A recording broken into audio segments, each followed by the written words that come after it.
Let's see here, Simon, before we get going, can you just let me know if you can see this presentation full screen? Yep, that looks good. Okay, great. All right, well, let's go ahead and get started. Yes, thanks everybody for joining. This is the kickoff of the Spatial Stock Assessment Simulation Experiment webinar series, and I'm going to start us off just giving a brief kind of overview and introduction to the series before we get into a couple of presentations today from some of the analytical teams that have been working with the simulation data. Okay, there we go. So yes, let me start off by just saying welcome. On behalf of the project organizers, myself, Simon Hoyle, Dan Gaethel, Patrick Lynch, and Karen Barcelo, as well as others that were involved in the organization and development of the simulations. Jennifer Devine, Alistair Dunn, Craig Marsh, Jeremy McKenzie, and Sophie Mormead. It's really been a long process to get to here.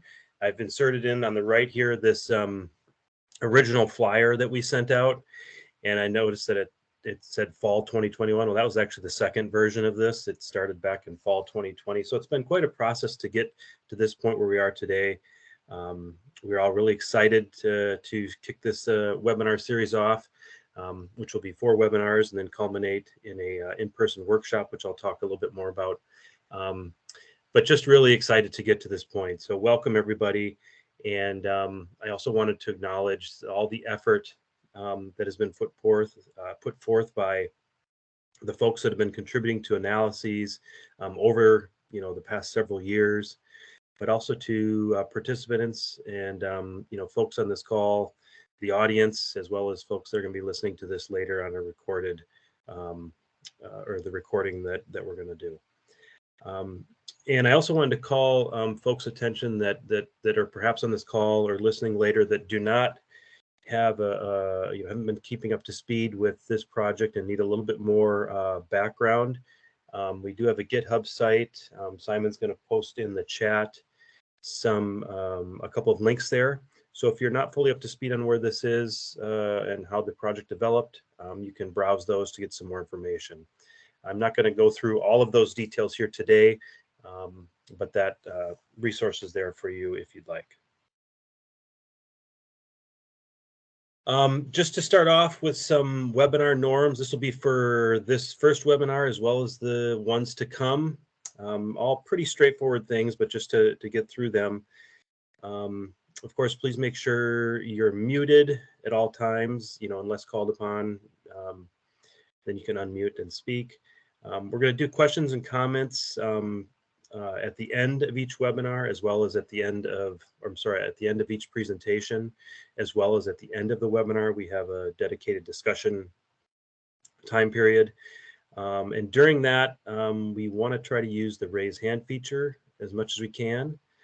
You can also type in an inquiry in the chat box if you'd prefer, and then the facilitator will call upon you to either unmute and ask your question or comment, or read the chat for the presenter. We do ask that you try to avoid side conversations in the chat box. That just makes it harder to pick out which ones are questions and comments versus side conversations. So that would be much appreciated. And if you can, please turn on your video when speaking, just so we have some visuals instead of just presentations and boxes. That would be much appreciated.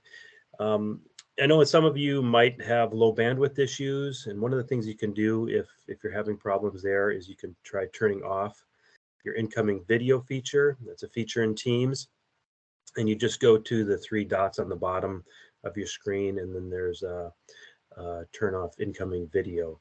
That shouldn't affect seeing the presentations, but it'll turn off other people's videos and hopefully help with bandwidth, and at least help with audio so you can hear what's going on.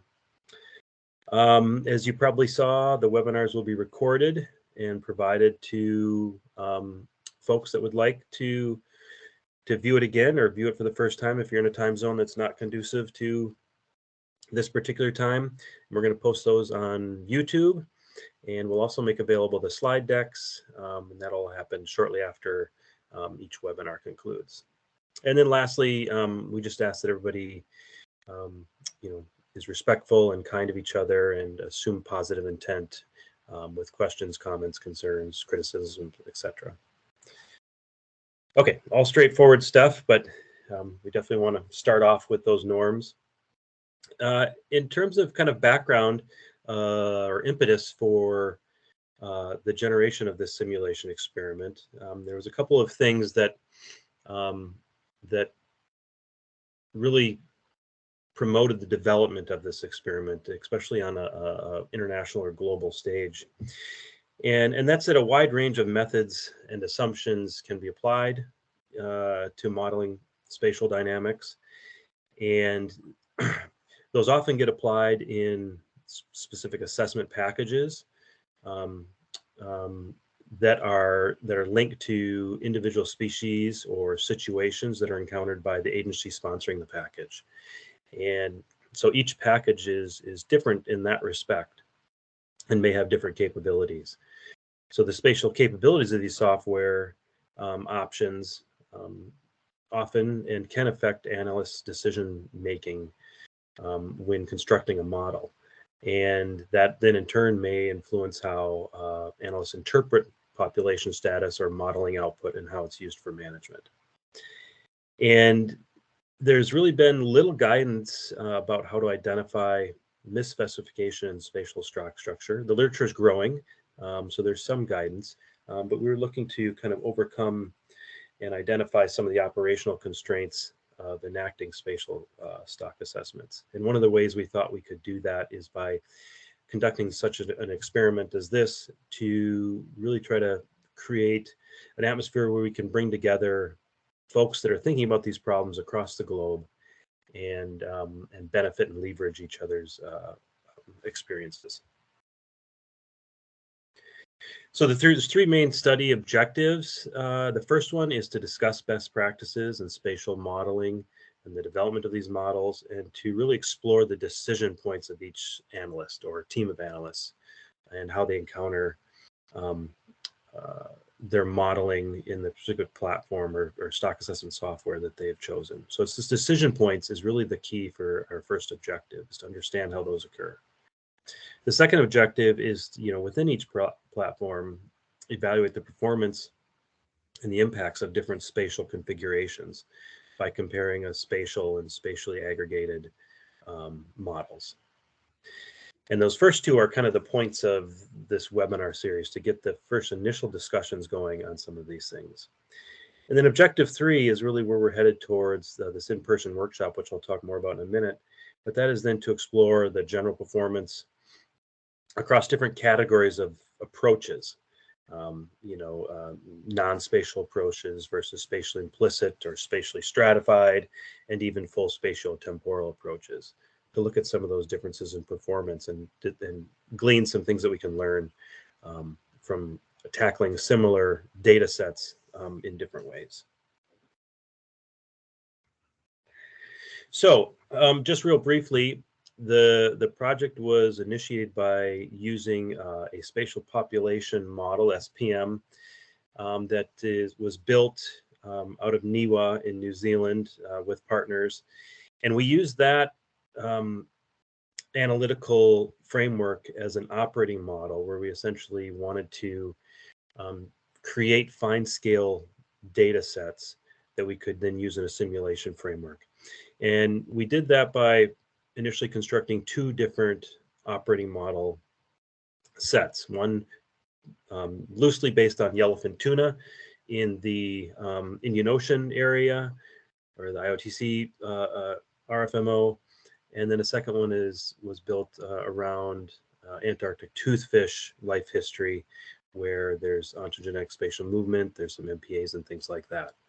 And so we have two kind of generic spatial scenarios, or rather spatial species that have spatial dynamics that we could build our scenarios on to create these operating models to simulate fine scale data. And that really is the basis for this experiment. Are these two operating models. And so pairing the operating models within our study design to meet our study objectives, I just wanted to step through this figure real quick.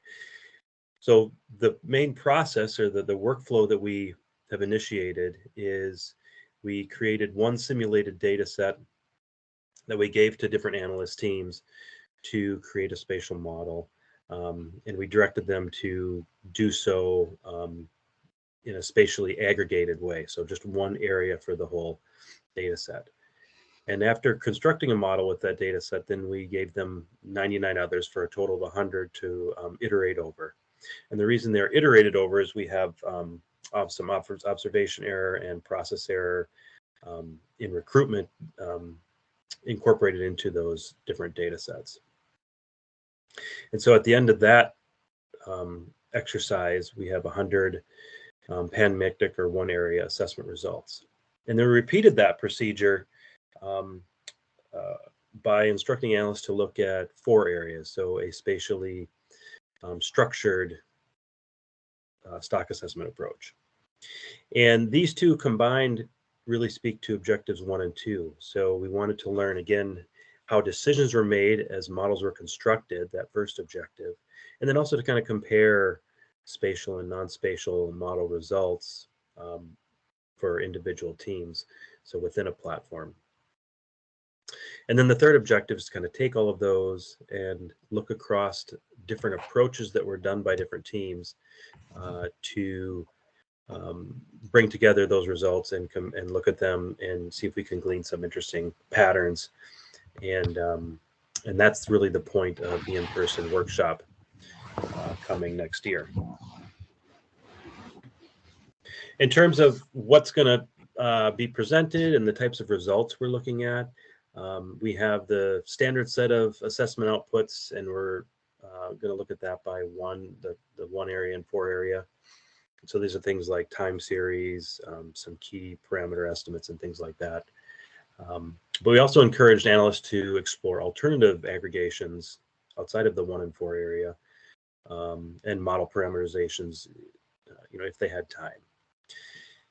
In terms of the decision point analysis, we're looking for folks to share how they went about developing the model and why specific decisions were made during that development. What data did they use? What were their decision points? And as part of that, we're particularly interested in what were the spatial capabilities of the particular modeling platform they were using, as well as its inabilities and how those influenced the decisions that were made, because that might be some of the things that come to bear when we think about how to improve stock assessment software in the future, kind of next generation stock assessment software. Also, we were interested in learning about model diagnostics in a spatial sense. So we wanted some discussion on how diagnostic tools were used to determine spatial parameterization.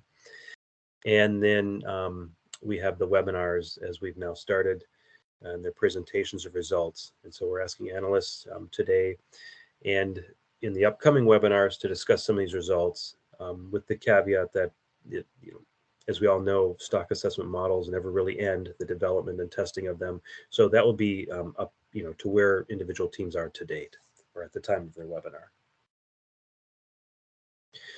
In terms of just a couple notes on the context of this experiment, teams were constructed by software platform interest and time availability. So we've got 9 teams, which I'll go over in a minute. And just to note that these were based on interest and really time availability. So it doesn't pretend to cover everything or be exhaustive, but rather we're trying to glean from folks that had time and interest. The simulation experiment is really a research endeavor, and although it relates to a couple specific fish species life histories, those were chosen as an example to address broad study objectives. Clearly, other species or stocks with different structure or stock structure, we might have some different results. So there is that context there that we have underpinning what we're doing here. In terms of lessons learned, we're trying to inform the scientific process, really, for generating and improving future assessment capabilities. That's one of our goals. I also wanted to note that, these are really research assessments. They're works in progress, and they're being developed, essentially pro bono by analysts as side projects to their day-to-day job. So, kudos to all the analysts that have been working hard over the last couple of years to be part of this project, and just to note that they are as far as they are, and we're going to learn from what they have to present. And then finally, the research assessments developed from this study design are not meant to directly inform operational management, although there's definitely annual management measures that are set for both of these species. What we're learning from here is a much broader than that, and at least at this point is not meant to inform operational management. It's a research context. Analyst teams, we've got 9 of them that we're going to hear from. Today we're going to hear from CASAL, which is, see if I can get this right, the C++ algorithm stock assessment laboratory, I believe. And you can see members of that team there. They're going to be talking to us today, as well as the SS VAST team. So stock synthesis, also using the software VAST, and they're from IATTC. Other ones that we have in upcoming webinars include teams from Gadget, or the Globally Applicable Area Disaggregated General Ecosystem Toolbox. I did have to write that one down. Spatiotemporal approach, multi-fan, another stock synthesis from folks in the IATTC region, a third stock synthesis from folks in the ICES region, another CASAL group that is going to be presenting on the toothfish example specifically, and then also a group from the spatial stock assessment, and boy, I should know spasm. Spatial processes and stock assessment methods. Yes, a group from them as well. So those are the teams that we're going to be hearing from over the duration of the 4 webinar series. So key features of the process include the simulation experiment, which again I encourage you to look at the GitHub sites to come up to speed if you're just new to what's going on here. That then is going to feed into what we're doing now, the webinar series, and then this webinar will feed into this in-person workshop for March of 2023. So that's kind of our workflow or project flow, if you will. To that end, this is the schedule. I've sent it out to most everybody. If somebody on the call does not have it, feel free to reach out to me and I can send it to you. Just going over it quickly, we're here today, October 13th, at least Pacific time of the US, for our first webinar. I wanted to highlight that we have 3 more coming, one November 21st, another one in mid-December, and then another in early January. And we can see who is presenting on each one of those in the kind of draft agenda. Also, this March 5th to the 7th is the culmination of this experiment and webinars in an in-person workshop, which is going to be in Wellington, New Zealand. It's going to be over 2.5 days. We will send out an agenda for that as that draws a little bit nearer, but we wanted to get that on everybody's calendar now. And I'll talk next about what's coming up or what the goals are for that workshop. So what we'd like to do is compare aggregate results across modeling frameworks to understand influence of model structure that chosen by different analyst teams, and that could be the one area panmictic assessment, also assessment that uses a fleets as areas or areas as fleets approach, and then some of these other spatially stratified, spatiotemporal, etc. approaches to incorporating spatial dynamics into stock assessment. And so this will be the forum for kind of presenting and discussing and creating recommendations for stock assessments that use and explore those approaches. We also want to encourage analysts and others to further explore and compare methods and processes for building spatial stock assessments, and kind of use that as a forum to develop recommendations for operationalizing stock assessments.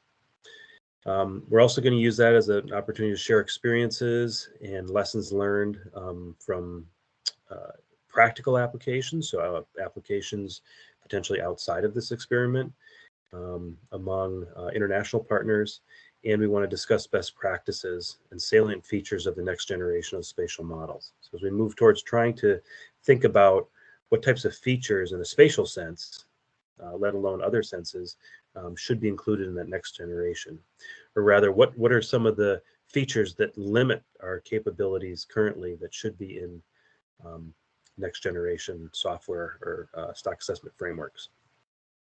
So those are really kind of our goals of the workshop. And just as I'm starting to wind down here, I wanted to just note that we do have some discussions questions that we'd like to hit on during these webinars.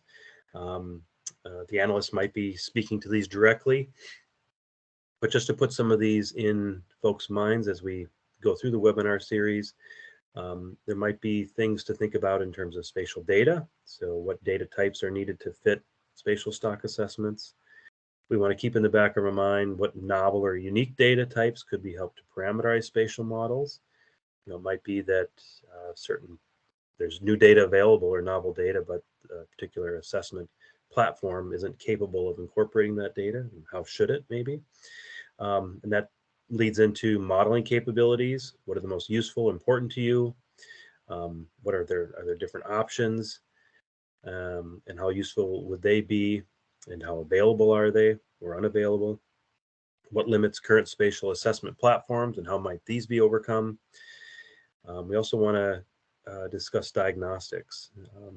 Clearly a big one and an interesting and current topic, especially for spatial models, is what type of diagnostic tools and residual analyses are useful for diagnosing model misstructure or misspecification rather, and things like that. And getting an idea of how folks arrived at the final model parameterization that they did. In terms of management, what factors limit wider implementation of spatial assessments and how these might be addressed in the future, and also thinking about biological reference points in a spatial context, and how we go about developing those. So those are some of the questions that we want to be thinking about during these webinars and maybe revisit during open discussion time. So just again, a big thank you to all the participants and for your participation and attention and for coming to this webinar. I've added the GitHub resources here. These are the same ones that Simon posted in the chat, but I wanted to have them there in case folks were tuning in via recorded session. And I really encourage folks to check out all the information. There's a lot there on that GitHub site. Yeah, a lot of good information. So with that, I am going to stop screen sharing. And before we move to our first presenter, I'll pause here to see if anybody has any questions or comments kind of on just the overall structure, how we got to where we are today and how we're going to be moving forward through the webinar series.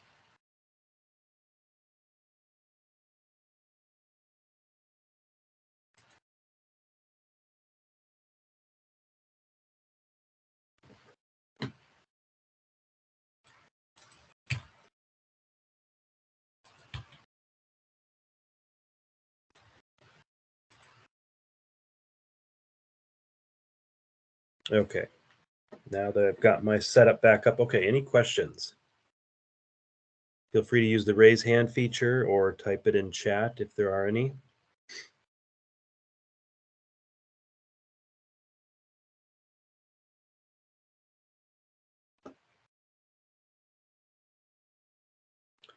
And I'll just give it a minute here in case somebody's typing something in.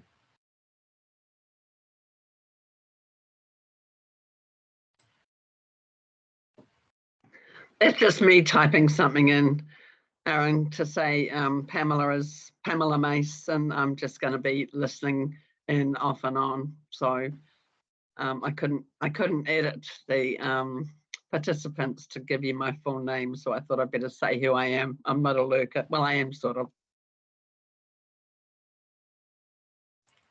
Thank you, Pamela. Yes, happy to have you. Welcome.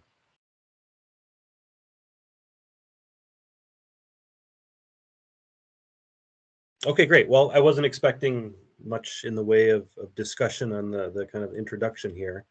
So without further ado, Simon, maybe I'll pass over to you to introduce Jeremy. Thanks, Aaron. Yep. Jeremy's a stock assessment scientist at NIWA in Auckland, and he's also been part of the wider organising group of the Spatial Modelling Workshop. So he's going to be presenting on the CASAL work on the yellowfin, Indian Ocean yellowfin tuna. The other people who've been involved in that are Craig Marsh, Teresa Amar, and I've also been involved in some sort of review and advice level. So right, I'll pass over to Jeremy. Thank you, Simon. Good afternoon or morning, depending on what time zone you are. I will get into the presentation. Not meaning to sort of abdicate responsibility, but Craig Marsh is unfortunately not able to be with us today because he's had a family emergency, and he was going to be doing the bulk of the presentation and is more intimately understanding of CASAL's capabilities and some of the modelling that's been done today that we were going to present. But I've also got a pretty strong overview of what's going on, but some of the technicalities I might not be able to cover as well, or answer questions as well as Craig could, but be with us, and apologies from Craig. So this is, as everybody says, as we've been talking about, is a CASAL stroke CASAL 2 interpretation of the IATTC yellowfin tuna simulated data sets. We've been sort of using CASAL and CASAL 2 interchangeably. We initially started development with CASAL 1 because it was more convenient, but we've been using CASAL 2 as much as CASAL 1 in the latter stages of this. So I just give a brief overview of CASAL stroke CASAL 2. The modelling platform is spatially explicit and can include multiple spawning stocks that are separated and have different recruitment relationships. Space is expressed by category definitions and been basically limited by data or computational constraints. Most spatially explicit stock assessments in New Zealand assume natal fidelity. CASAL at the moment is pretty much geared around a natal fidelity structure. It doesn't really handle Markovian mixing in a true sense, and it's largely based on the way we use and assume spatial structure in New Zealand stock assessments. So the ones that are using specifically spatial configurations are the Antarctic toothfish assessments that we undertake as part of CAMLAR, Snapper 1 assessment, which is the main snapper stock, Pagris auratus, which I'm involved with. The Hoki is a big one, and we've also used it for Carline and some other species as well. So the spatial dynamics of CASAL have been largely directed at the needs and assumptions around how we deal with space in the New Zealand environment. CASAL can account for tag release, so that's one of the features of it, and it's geared around, is different from stock synthesis. It interprets tags relative to length and not specifically age. So anyway, yeah, that's just sort of a general overview of CASAL. So we took an approach with this study to basically first characterize the data that was provided to us, so try and understand what sort of spatial or temporal dynamics were going on by investigating the information. And then on the basis of that, we started to develop models that we thought would deal with the patterns that we were seeing in the data. And we followed a start simple and build complexity approach. And today we're going to talk about the steps that we followed to go through this. So first off, the characterization aspect of the data, we looked at the initially the tagging data to see what that could tell us. And there are a couple of things that we noticed there, that the tag releases appeared to be what we call spatially unbalanced. That they were from one particular area or a limited release area, and recoveries in multiple areas, but the movement information that provided lacked information about reciprocal movement. So it was going to be a bit limited in what it could show us, but it does show us that that fish are moving around in space and time. And there was an indication in the tagging data also of seasonal patterns in recaptures. I think Craig would do a better job of explaining this. It sort of shows you how CASAL is dealing with tagging information and how it actually interprets it. It's basically fitting to a mark rate, which it generates. I think the key point Craig wanted to make with this is that CASAL is really can't give you an F. It can give you movement and it can give you biomass, but it can't give you necessarily an exploitation rate, largely because it's sort of focused around the tag recoveries aren't specific to fisheries. The concept is around scanned fish, and the way we've sort of marked fish in New Zealand assessments, so that you know a fixed number of fish you've scanned, and it's in the size structure, but you're not necessarily concerned about which fishery it's come from, and that's just the way we view tagging data. So CASAL is kind of limited in terms of trying to get an exploitation rate, but it will give movement and it will give biomass, which is what it's been designed to do. So CASAL is sort of essentially a tag Peterson estimator for each length bin. You set the information's coming by length, so you basically are getting a population mark rate by length. And as I said, it's used to inform biomass and growth, and we can get growth out of it, of course, with from release recovery information. So it will tell us growth as well, and be able to interpret growth information and tagging information. Yeah, Craig said it's not telling us about F. We decided not to use tagging information in the initial single area model, but largely because the data we deemed it to be spatially unbalanced and probably problematic. So we haven't used it as such in the single area models. Then the next thing we looked at was the catch information to see what that would tell us.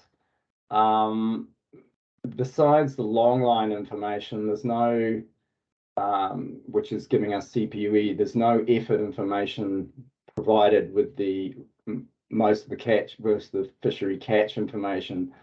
So we sort of assumed that that the catch, rightly or wrongly, was telling us something about abundance, but that might not necessarily be correct. The spatial distributions of the catch show that the spatial change through time. You can see that in the gillnet fishery, it occurs in the, I guess, southern Indian Ocean at certain seasons in the early part of the fishery and then disappears. And question is whether that's an abundance signal or not. But there's what you take from this, or what we took from this, is this definite spatial variability in terms of where the fisheries are operating and catching through time and space, that we need to recognize in some way or be aware of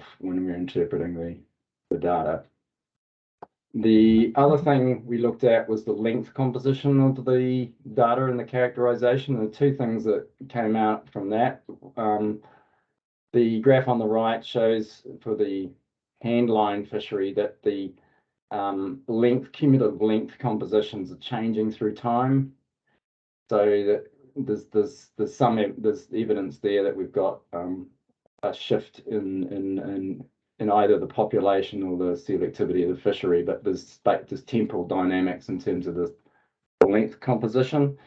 The other thing that is we're aware of in dealing with this is on the plot on the right shows the individual overlaid length frequencies for the years in areas, and they're very sparse. Yeah, so there's reduced power in the data due to the sparseness of the information that will limit how much you can draw out of any assessment from it. So those are things that we had to consider when we were interpreting and using this data.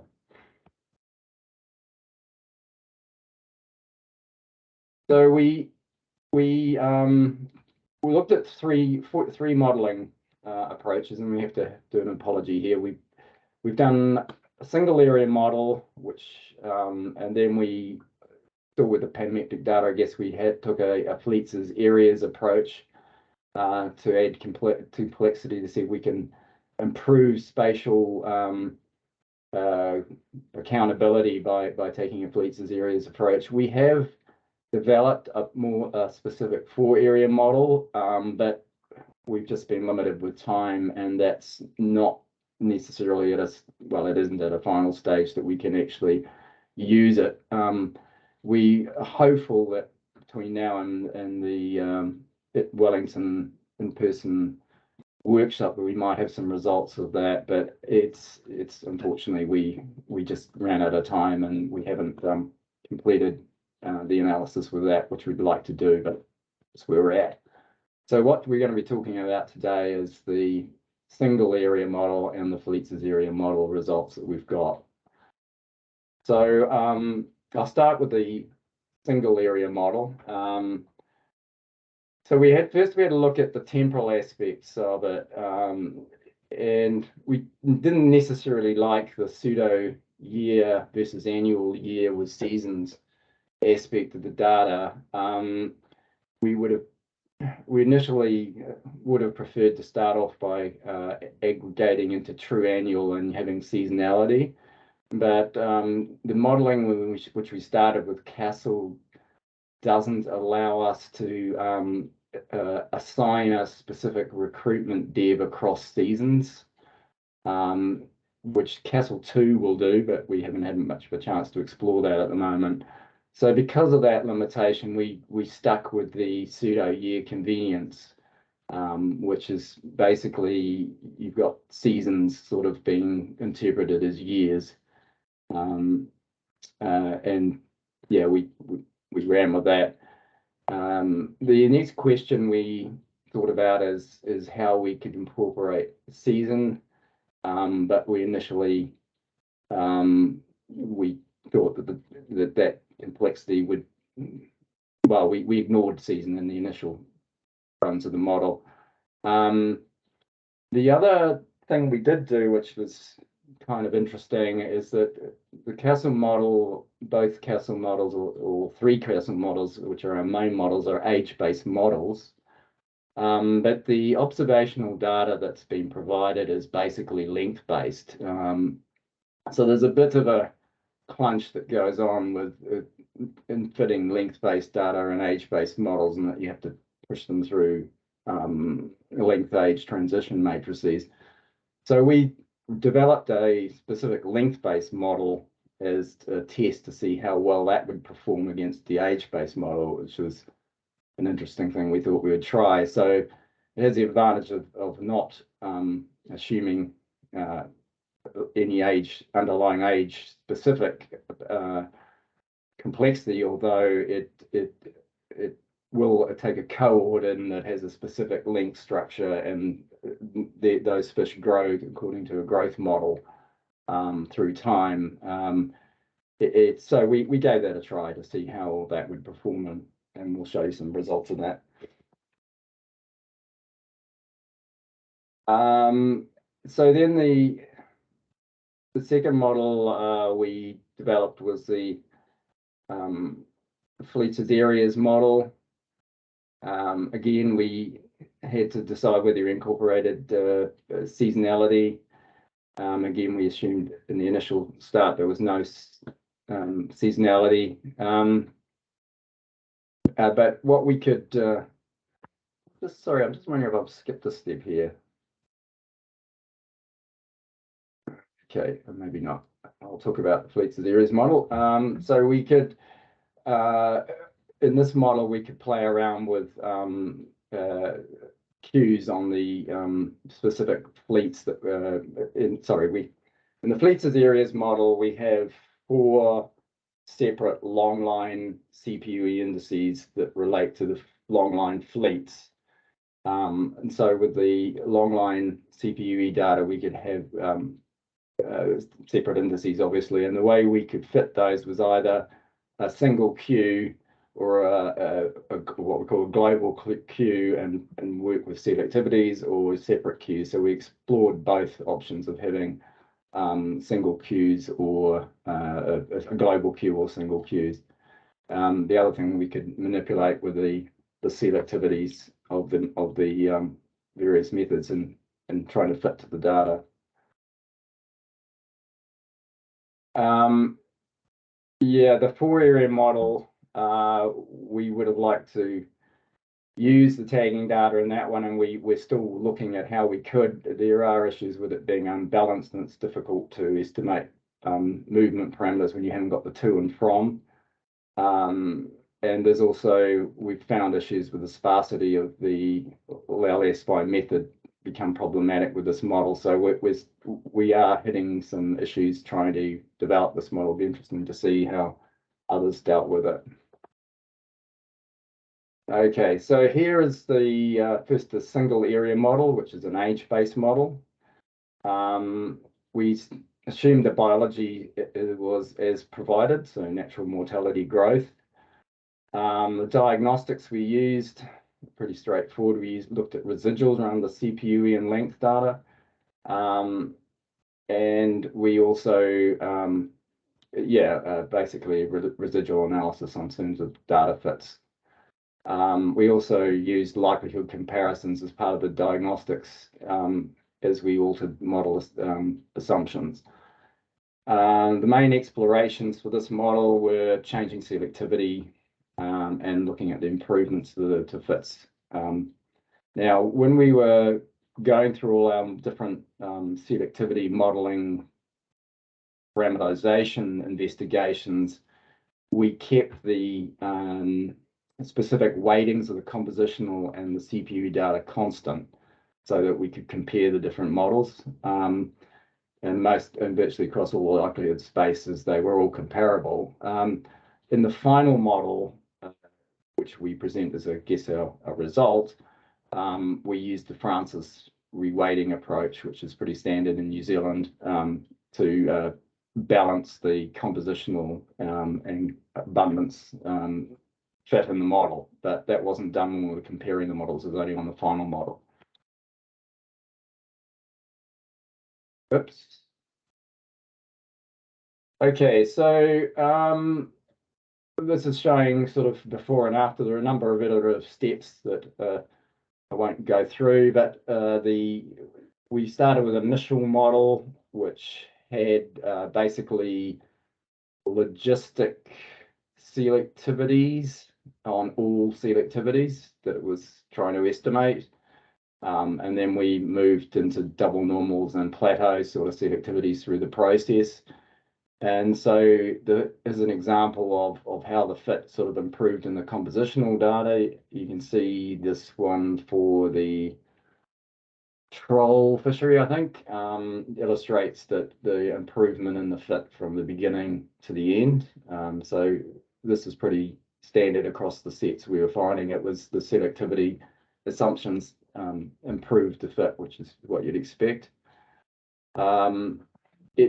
Changing the selectivity between the initial and the final model didn't really improve the fit to the CPU very much. The fits were very good, which is I'll talk about later, is largely due to the huge number of recruitment devs. The model's got the freedom to estimate, but there wasn't much difference between the final and the initial model and the CPU fits for the long line data.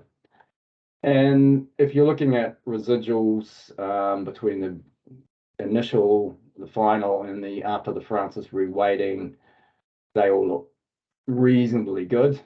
There's a little bit of sort of up and down, but basically there's no real strong evidence of a temporal pattern, and they're distributed above and below the zero line. So you would probably be happy with this in an assessment context.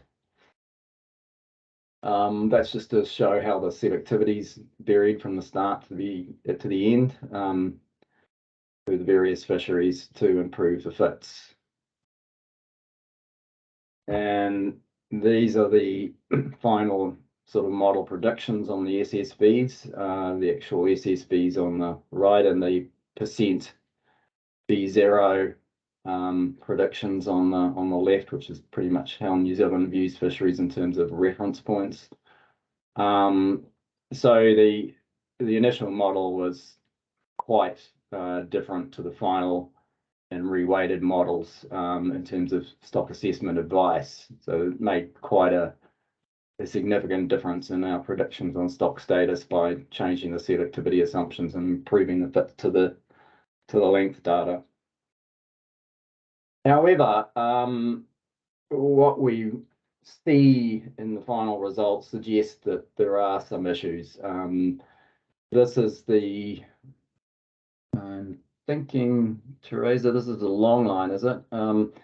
With Yes. one of our data sets which shows strong bimodality, and you see bimodality in the other sets as well. That was just an illustration of what we saw. So whatever we did with the selectivity in the single area model, it wasn't dealing with this artifact of bimodality. And by the way, these are aggregated over all observations for this fishery. So it's temporally aggregated, hence it looks so smooth. But the fact that you've got bimodality and aggregated data means you're not really capturing a dynamic in the fishery.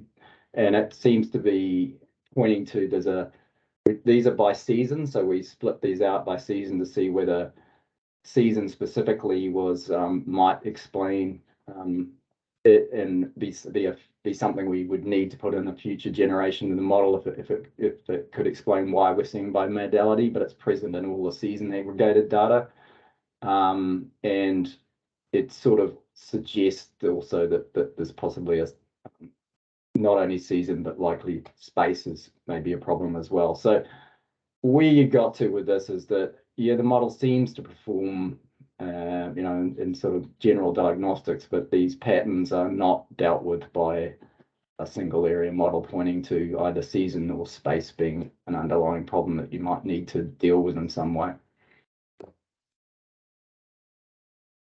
So this is an example of a length-based result. So I'll go through this quickly. I'm not sort of cognizant of how much time I'm going through, Aaron. You sort of get a bit lost in the machine here. So the length-based model performed pretty similarly to the age-based model. We had to make some different specifications to keep the way growth was being represented in the models similar. The plot on the right shows the kind of growth dynamics in the model, which largely overlapping where you start to get into the observational data space. The predictions are very, very similar, slightly lower SSB in B0, but percent B0 are pretty similar. So there's not much to distinguish between the performance of these models. I was expecting it to be a better model in likelihood space. On the graph on the right, left shows the an example fit to the Persane data, which is one of the more rich data sets. Very similar fits, but the likelihood scores over the compositional data was slightly worse with the length-based model. So, you know, it's what it is. It was an interesting exercise. So this is the fleets as areas model. Again, we assume the same biology, diagnostics as before, likelihood comparisons. We could play around with both selectivities and queues in this model. And then the last model was, as before, when we got to the final model, was we weighted with the fastest reweighting approach. So again, similar sort of outcomes. There's an improvement in the fits when playing around with the selectivities. Again, we saw still spatial, well, evidence of non-fit with the single area fleets as areas model, and that it's still got bimodality issues, and so you'd still be concerned about this model. It's probably doing a slightly better job at fitting to the compositional data because it's got more parameterizations to deal with spatial complexity, but there are still underlying issues that we'd be concerned about. This is the fits to the CPU-E series. So these are now split out, the 4 area fleets for the long line.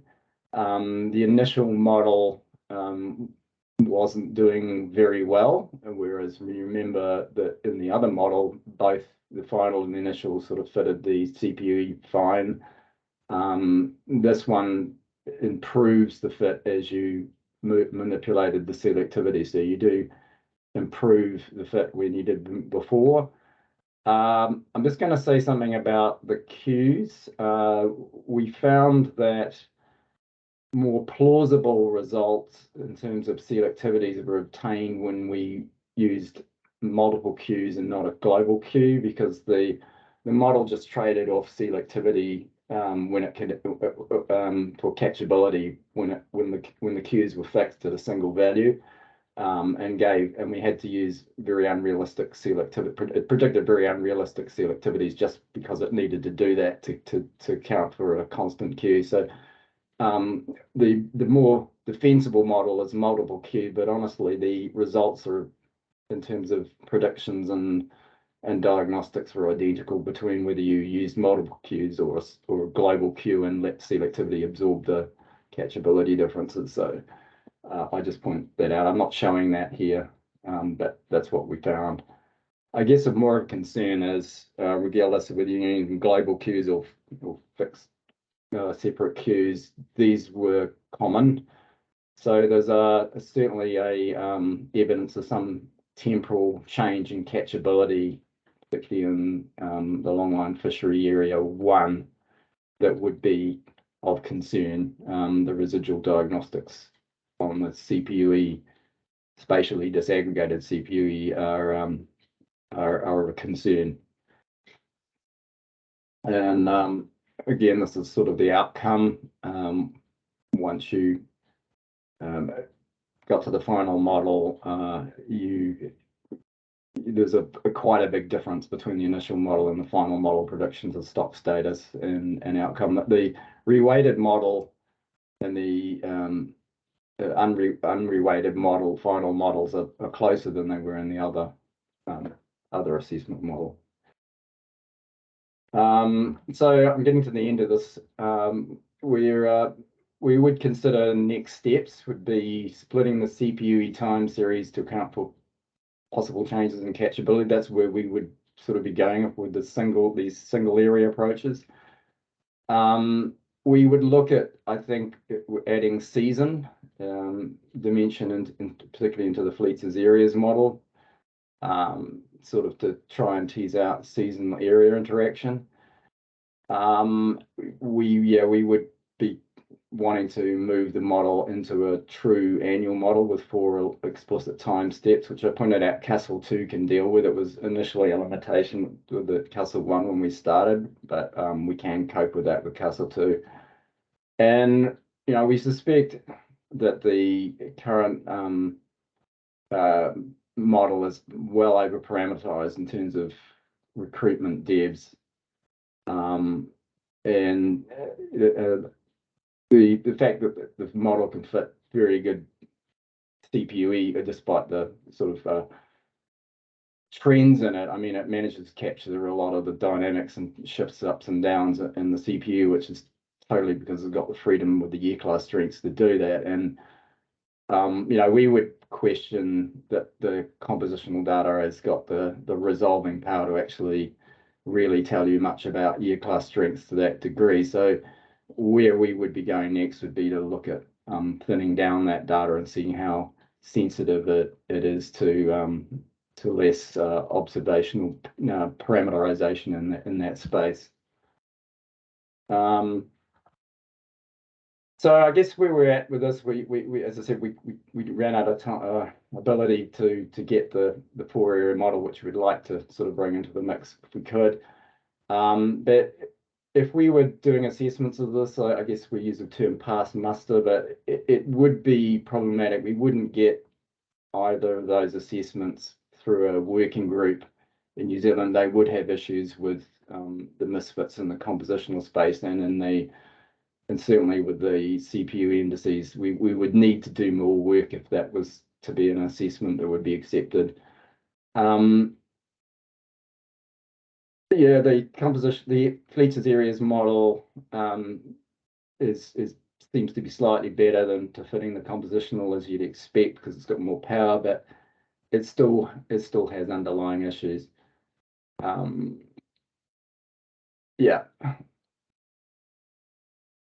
So I'll just give a brief show and tell of the 100 iterations that we ran with the single area model. By and large, it looks reasonable. This gave us, they sort of basically show a similar pattern as you'd expect, with some variability given the observational error that's in the simulated data sets, but reasonably well behaved in terms of a stability around what each of the models were, each of the runs were predicting. That's what the distributions of some of the key parameters look like. We felt that was kind of reasonable given the nature and the variability in the data. So that's the end of our presentation.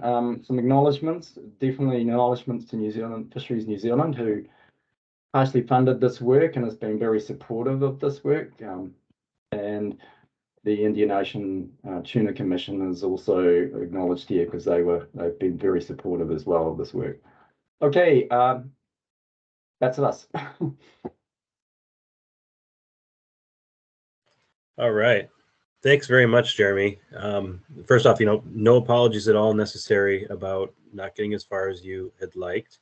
I think that's the nature of the beast with spatial assessment models. They take a long time to really work through, especially in this case where you have seasonality as well as you described. So thank you very much for your presentation. We have plenty of time for questions for Jeremy or the CASAL team. So again, you can either use the raise hand feature or type in a question in the chat.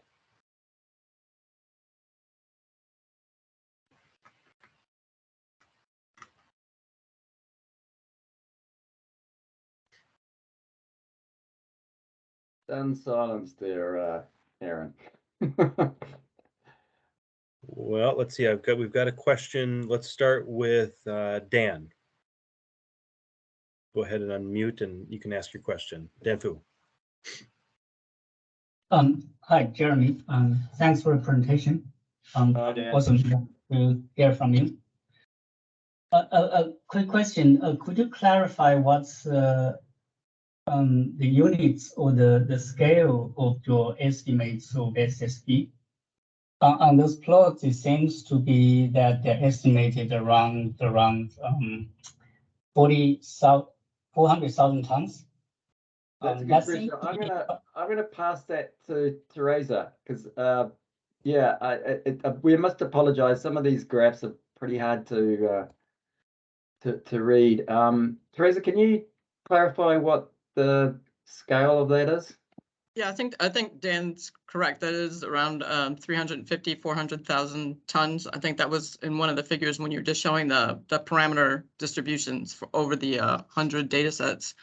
On the left upper left hand corner was B0, and B0 was, I think, yeah, in the 260, 250,000 was about the median.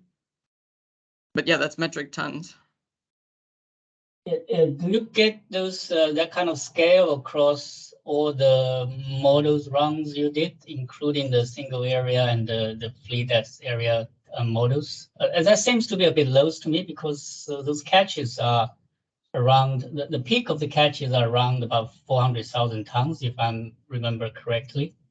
So that seems to be a bit low to me. If that's something you have looked at. Yeah, not specifically for that particular issue. This is specifically for the single area models, but that wasn't anything that came up in the diagnostics as something that we needed to look further at. But we can make a note to look at that in the development of the next versions of these models. That's a good point. Just on that, Aaron. I mean, none of us know the truth, but the truth is actually known. I mean, are you planning at the as a sort of a big reveal thing? I mean, it'd be useful to know at some point when everybody's done their work, possibly at the main workshop, just root mean square error kind of an interpretation. But yeah, I'd be interested to know what your thoughts are about how we interpret the truth relative to what we've all predicted. Yeah, sure. I think our main goal here is to understand the process by which you developed your model, and so right, that's this decision point kind of analysis or data gathering information step. That's really the most important.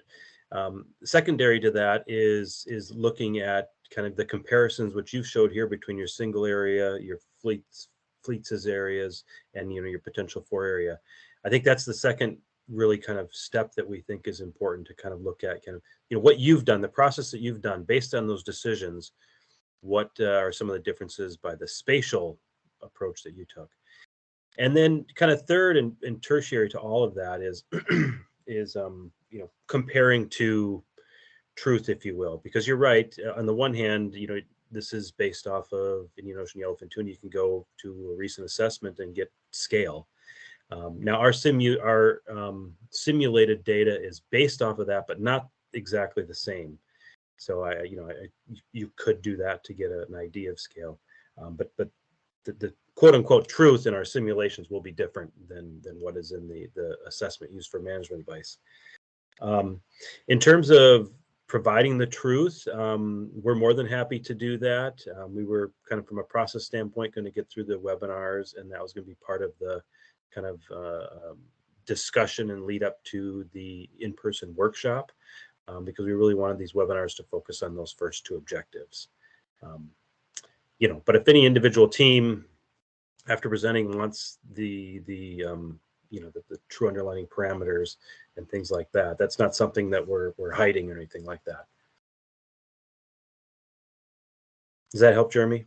Yeah, it does. I think it's going to be interesting to see how the different teams, what the various modeling platforms predict with the same data, and then how that does vary against the underlying reality.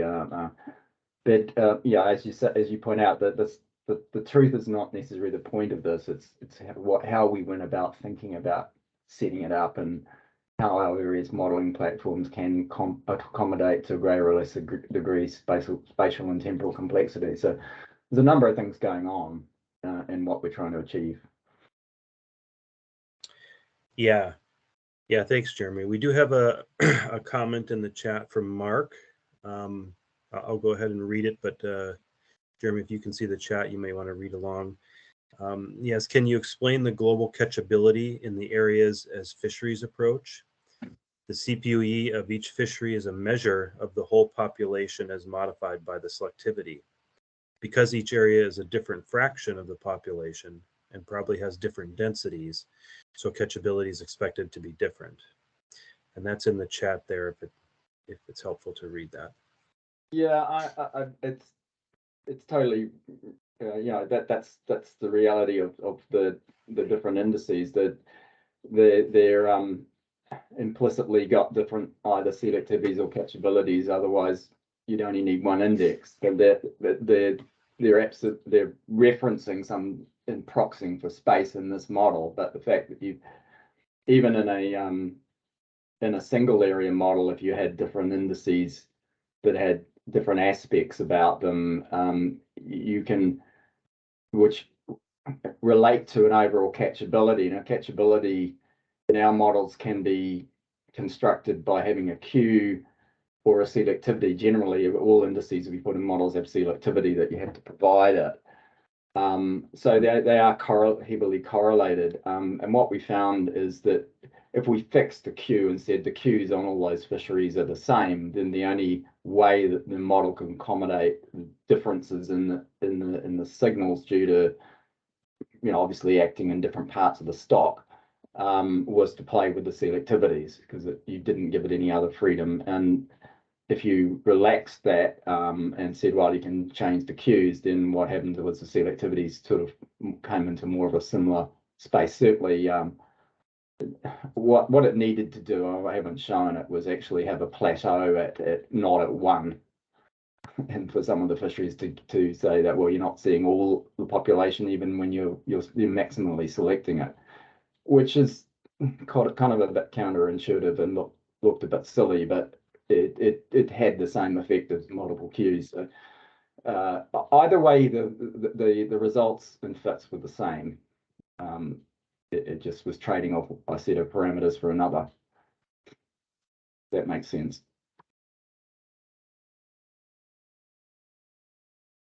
Can I just jump in and respond to that as well? I'm trying to turn my camera on, but there you go.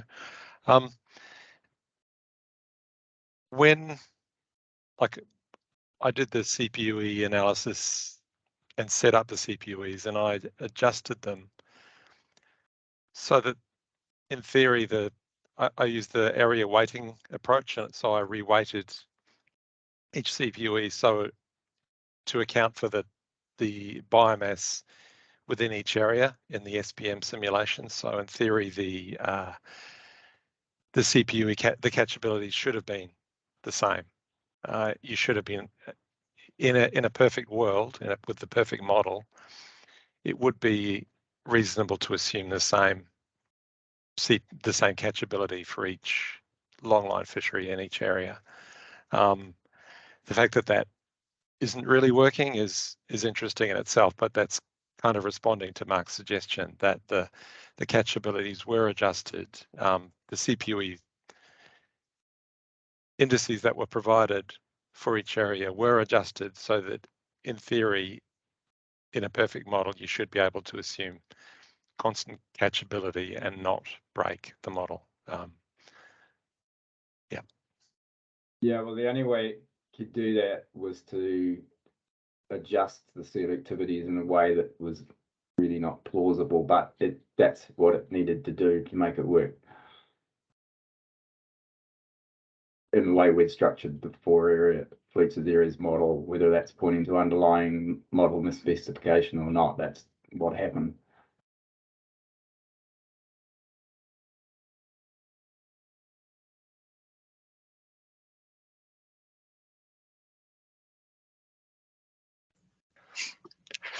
So this is Dan.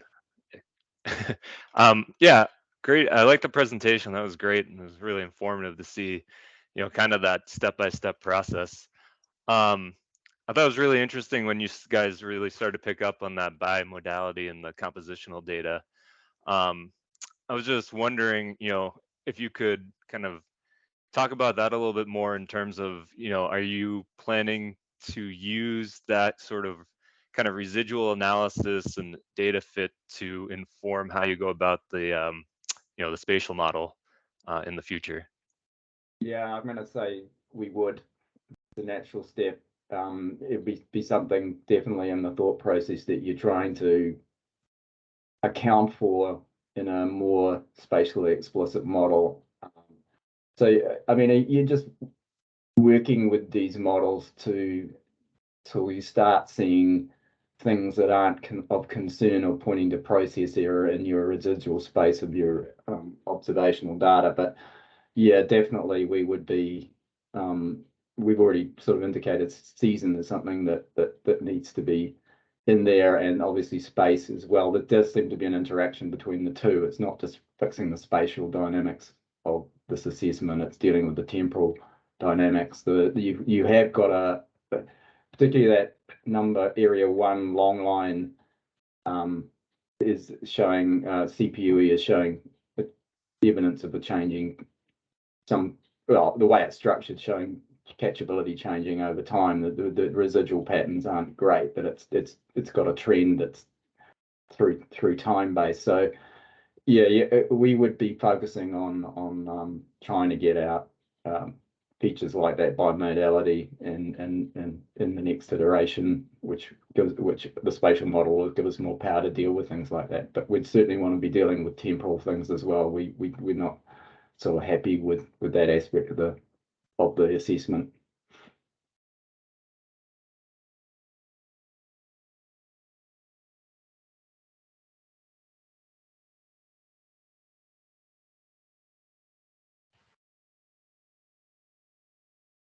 Okay, other questions?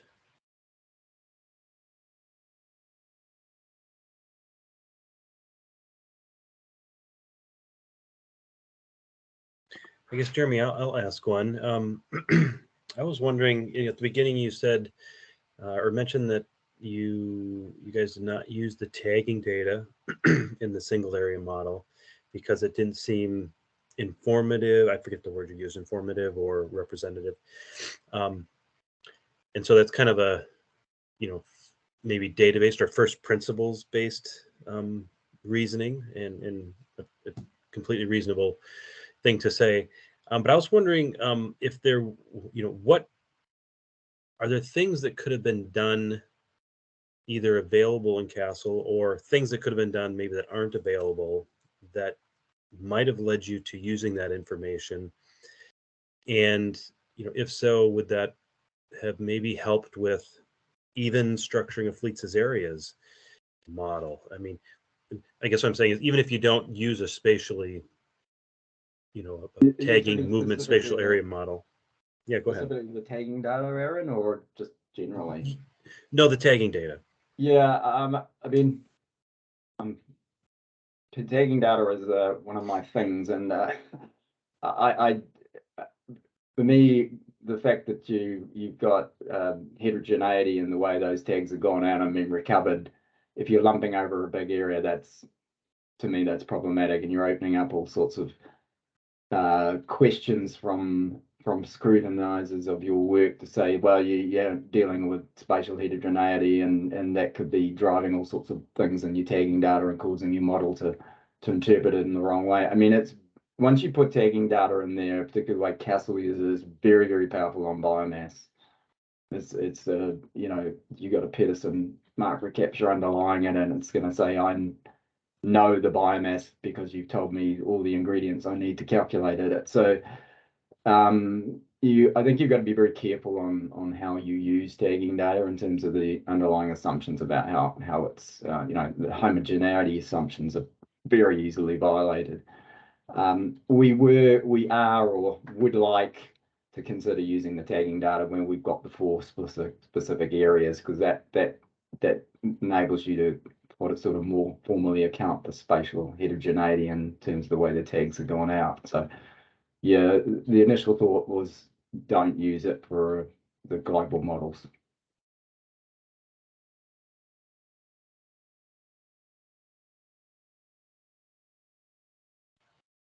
Okay, thanks, Jeremy. We got a couple more minutes if there's other questions. This will be my notice to Haikun that you're on deck shortly.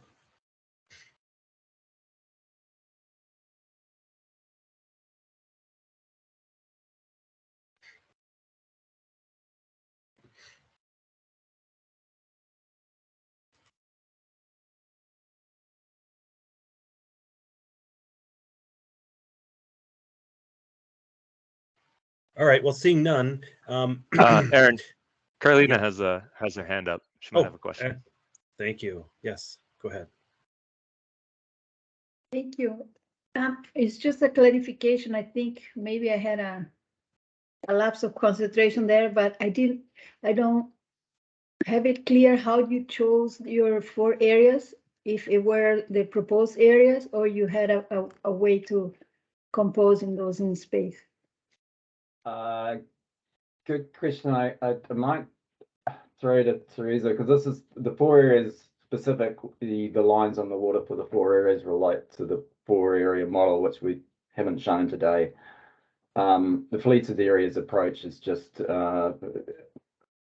exactly that. So your data is just aggregated by fleet, and they're proxying for an area.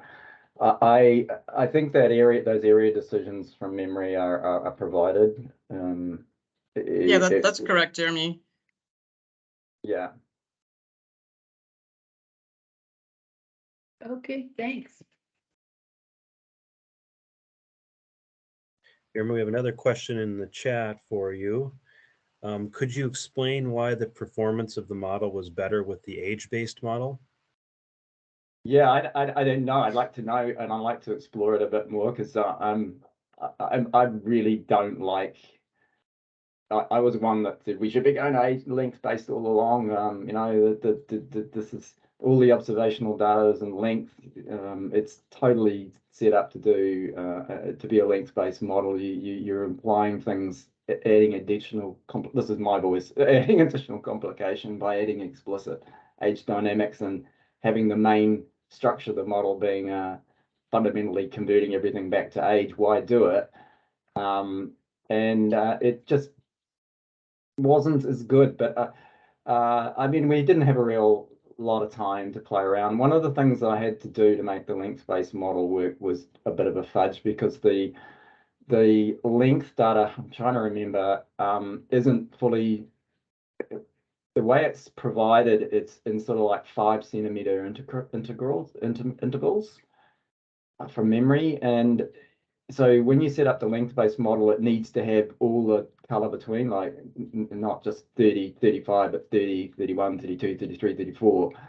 So the way I did it was sort of fudge that a bit, and I won't explain how. And I had to change the growth model a little bit to make it work, and then the length weight relationships to make it work. So there was a bit of abstraction that went on that got them similar, but it could be accounting for some of the poorer fit in the length-based model. I would suggest, if it was me, I'd be exploring that a lot more. Yeah.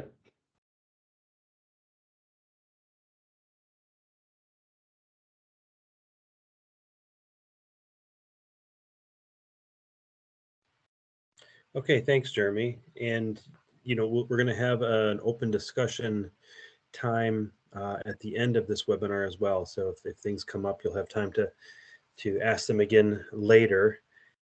I was thinking before we get started, we've already been here for a little while. Let's take a 5 or 6 minute bio break, or get up and stretch, what have you. And we'll start with your presentation, Haikun, in about 5 minutes. See you all then. Thanks.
Okay, Haikun, are you there? You hear me okay?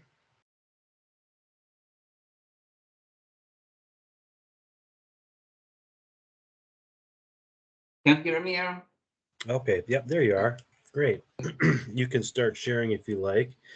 All right, everybody, oh, go ahead. I think I have shared my screen. Can you see it? Oh, yes, I can see it. Yep. And you can go to your presentation mode.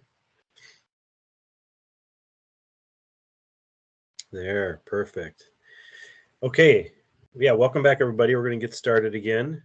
I have the privilege of introducing Haikun Zhu, who is a stock assessment scientist at the Inter-American Tropical Tuna Commission. He joined the IATTC stock assessment group in 2018 and has been mainly responsible for conducting the assessment of big eye tuna in the Eastern Pacific Ocean. His research interest is currently focused on stock assessment methodology and using spatiotemporal models to standardize CPUE and compositional data. And Haikun is joined with a couple of others from the IATTC, Carolina and Mark. And yeah, take it away, Haikun. Thanks for being here. Hello, everyone, and thank you, Aaron, for the introduction. And today I will present IATTC's preliminary results of the simulation, a spatial simulation experiment for Indian Ocean yellowfin. So the outline of this presentation basically follows the analytical guidance. But first, I will give a very brief introduction to our method, which is followed by a progress update. Then I will talk about the two most important parts of this presentation, the decision point analysis regarding how to prepare data and how to set up our model. And after that, I will show our results, model results, and model diagnostics using the single replicate. And after that, we expand the model fitting also to the other 99 replicates in order to get ensemble results. And finally, it's a discussion, short discussion.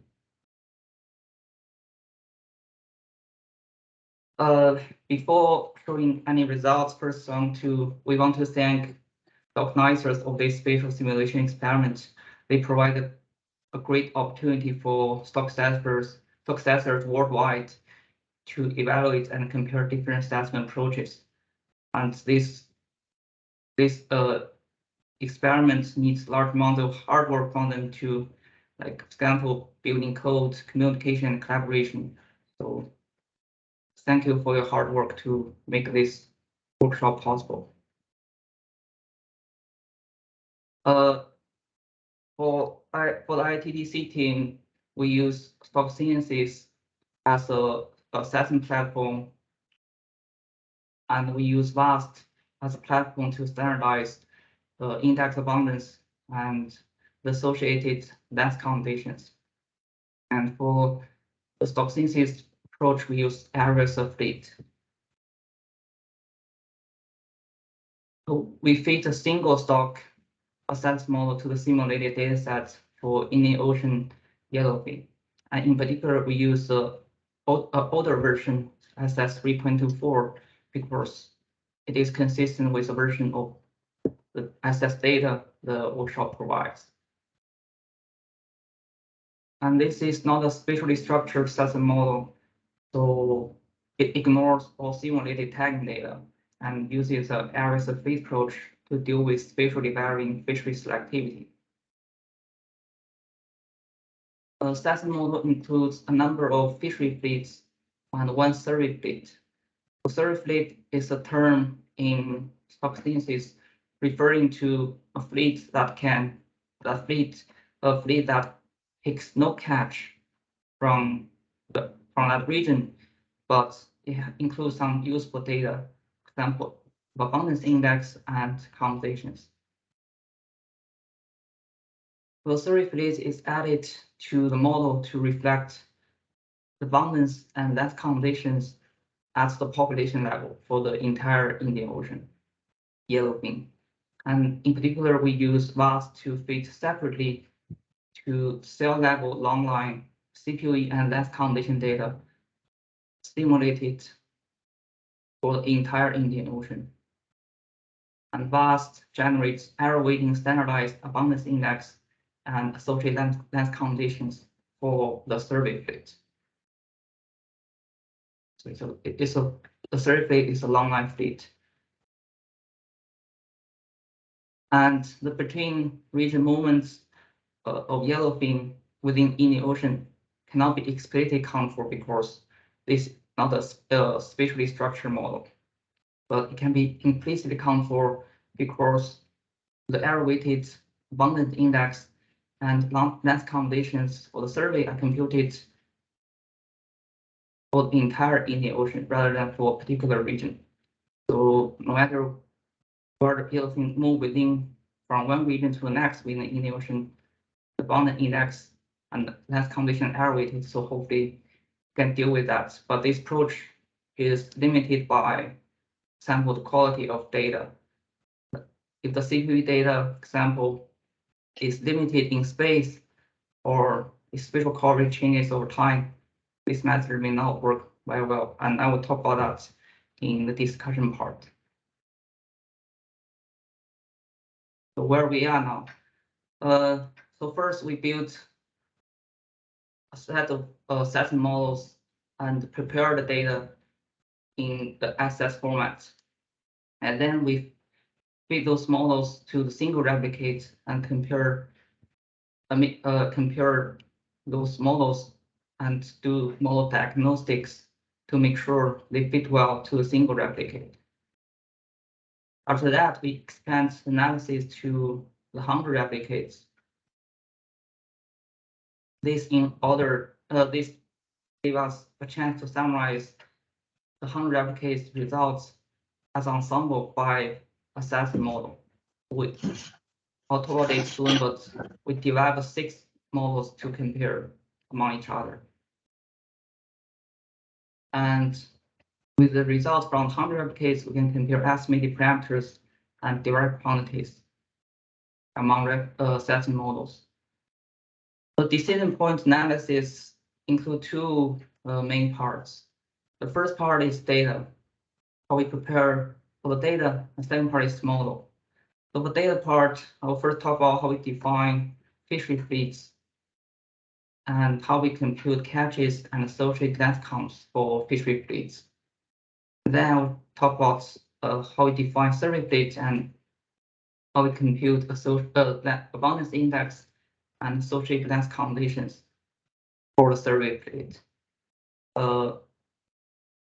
Then I'll talk about model, how we set up the model and how we fit the model to data.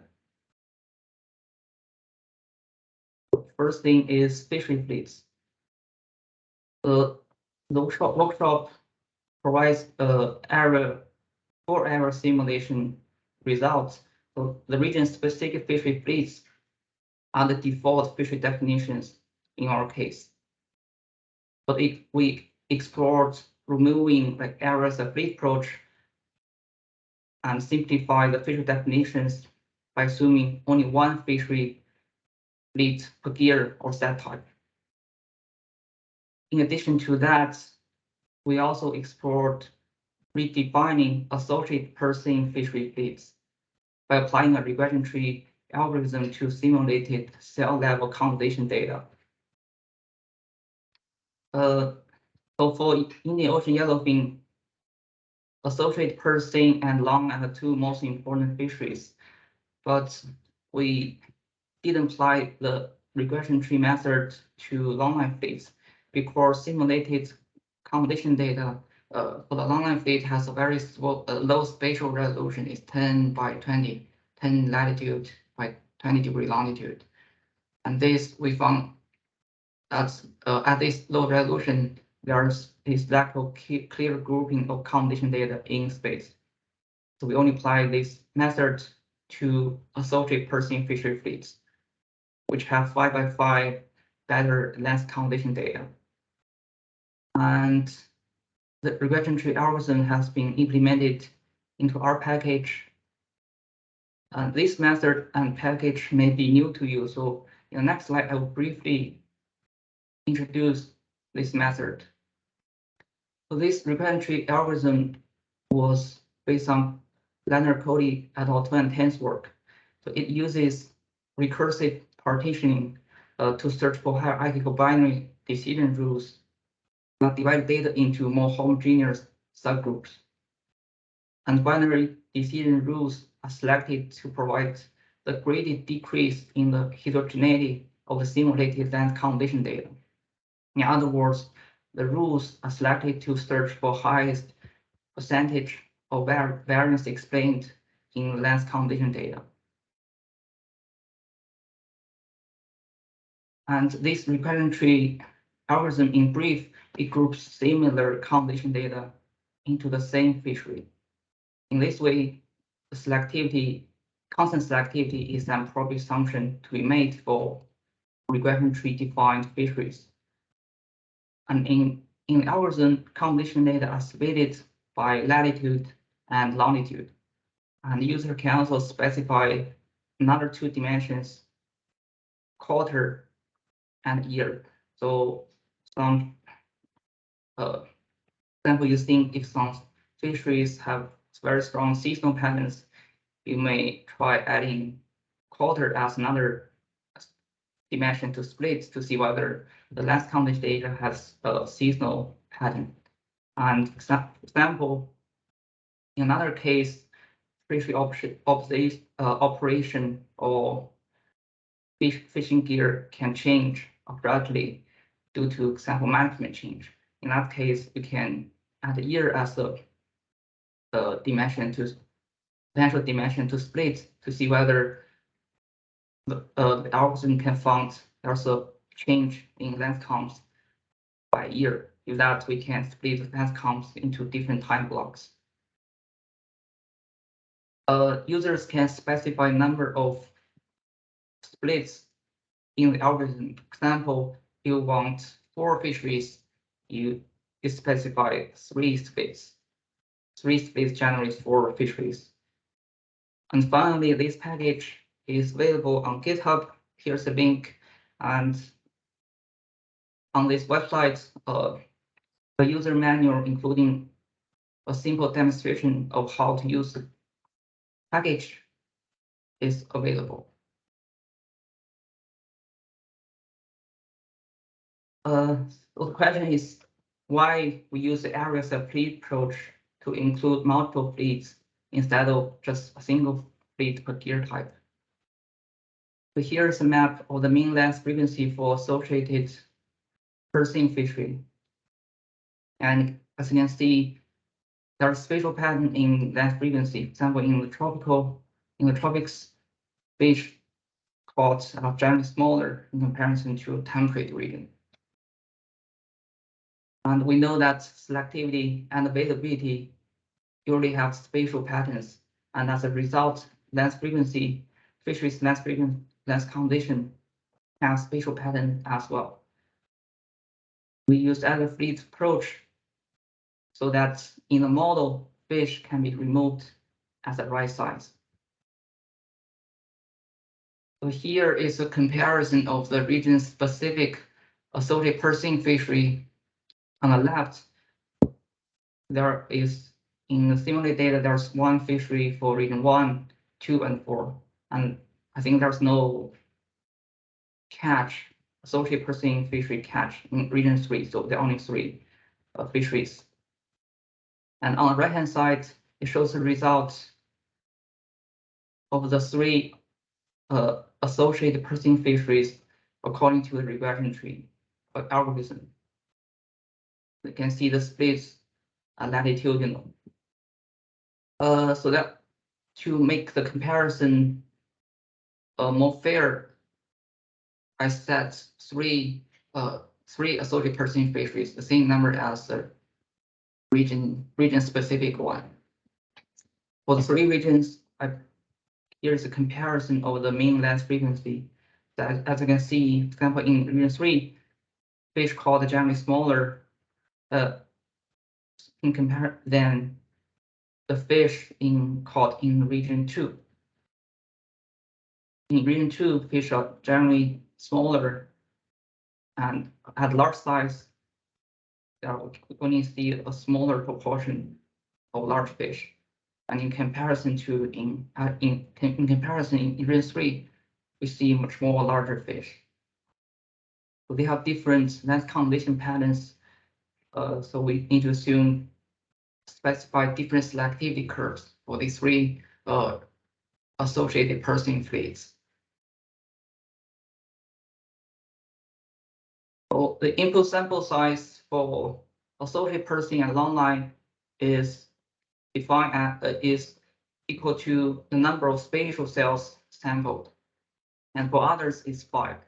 This is the input sample size. And to evaluate the impact of model specification on model performance, we set up 2 dimensions. The first dimension is how we defined associated Pershing fleets.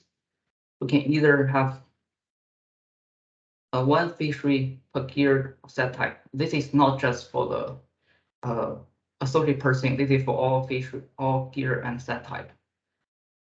And in comparison, we have the default 3 region-specific associated Pershing fleets, and we also have the 3 regression tree defined fleets for the associated Pershing fishery.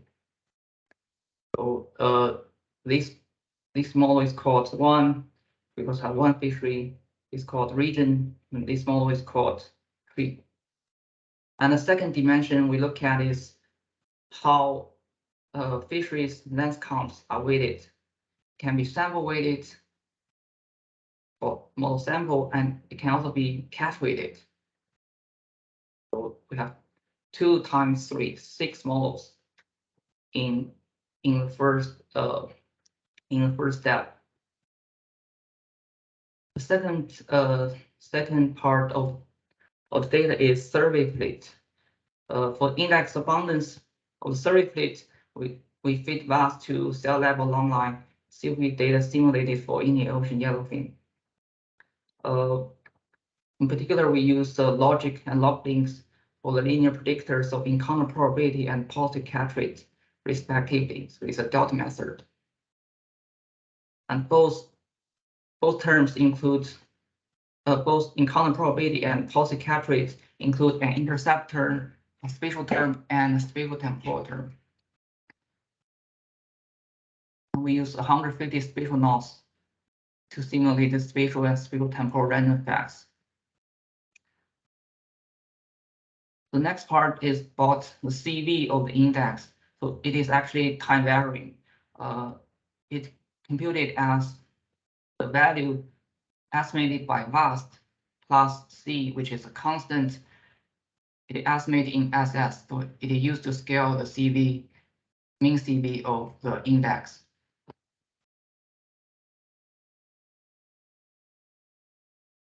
The lens conditions for the survey fleet are also standardized. So we fit VAS to cell level lens specific longline CPE data simulated for Indian Ocean yellowfin. And the input data, lens specific CPE input data is simply the product of CPE observation and lens frequency in the same strata, which is defined as year quarter times latitude times longitude. And also it's a delta method, and both terms include the same intercept term, spatial term, and spatial temporal term. And because this model is computationally expensive, and we also consider the fact that we need to expand this work to the other 99 replicates. So we need to do something to improve the model speed. For example, we assume that the random facts are assumed to be IID among lens beams. And we only use a very small number of spatial knots to simulate the spatial and spatial temporal this type of random facts. But overall, the long-line lens frequency is very sparse in space. So there are not a lot of actually unique latitude-longitude combinations available. And lens beams are originally provided at a resolution of 5 centimeter. To make it faster, I regrouped them into 10 centimeter resolution, so slightly higher, to reduce number of beams by half. And all hyperparameters are shared among lens beams. And we did not apply bias correction just to increase the speed. When we repeat this process in this model for the other 99 replicates.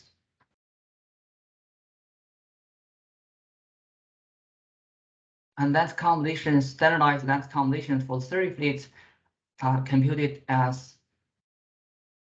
the standardized abundant index for a given lens beam and time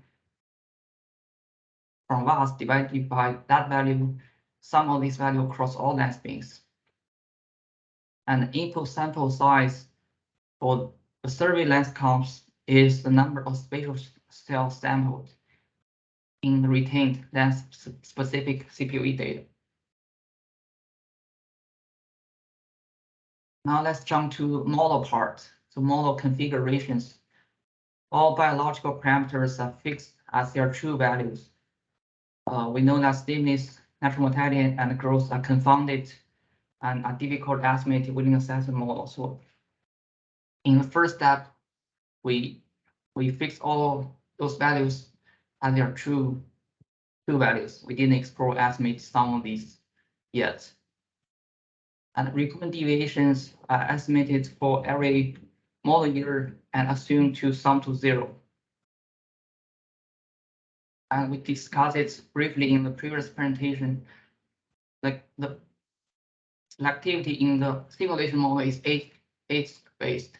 So we use age-specific selectivity in the estimation model in stock synthesis in order to be consistent. For selectivity, it is assumed to be asymptotic for the survey long-line fleet and dome-shaped for all fishery fleets, including long-line fleets. But it is important to mention that this dome-shaped selectivity is flexible enough that it could be asymptotic if the model is able to estimate asymptotic selectivity. We use logistic for asymptotic selectivity and double normal in stock synthesis for dome-shaped selectivity curves. Due to the lack of accommodation data for the trout fishery, all 3 trout fisheries share the same selectivity. And finally, initial conditions is that the stock is assumed to be harvested from an equilibrium unfished condition. So here is the other steps of feeding the model to data.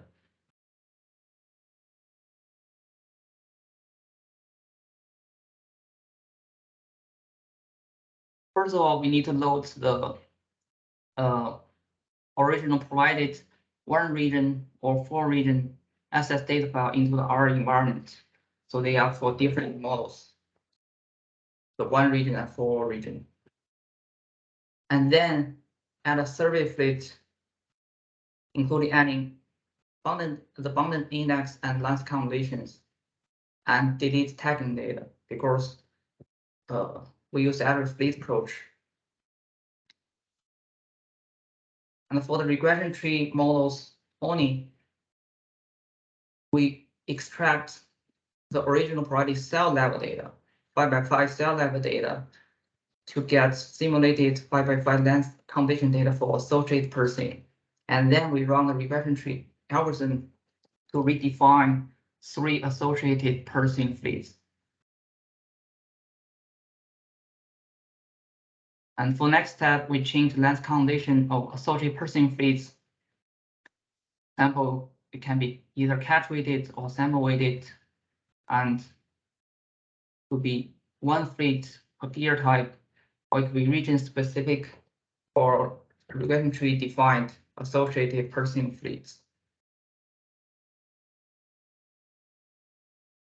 And for the regression tree, two regression tree models only need to change caches over the feeds because the feature definitions change. We cannot use the default ones from these two data. And the last step is to write the new SS data using this function provided by R4SS. So we have 3 steps to run each of these 6 models. First step, run the model with length frequency weight equal to 1. So basically it's using input sample size as the effective sample size. And then run again with Francis weight. And finally, run it for last time by using Francis weight and suggested recruitment bias adjustment. So these 3 steps are repeated for each of these 6 models. Model results. Here shows spawning biomass and depletion for these 6 models. And the depletion level, the depletion trajectory are more similar among these 6 models. So maybe except for the 2 1-3 gear type ones, the other 4 close to each other. But when we look at the absolute spawning biomass estimates, they tend to be quite different from each other. And the two non-areas of fit ones have the most extreme estimates.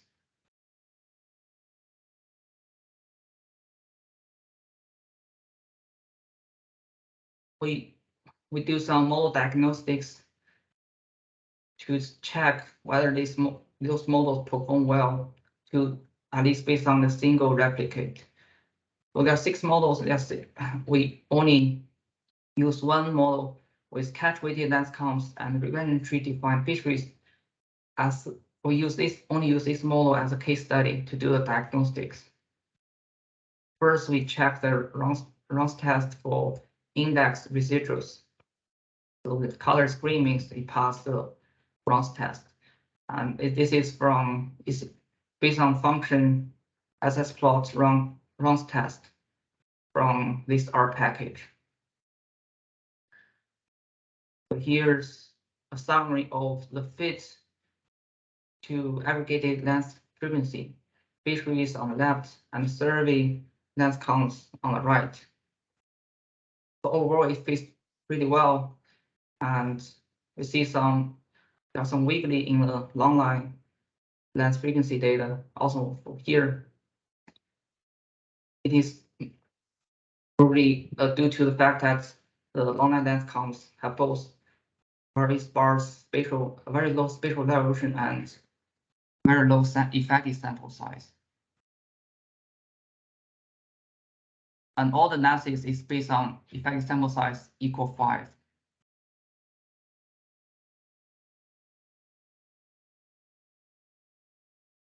Now is R0 likelihood profile. The purple shows the total likelihood, negative log likelihood, include different components.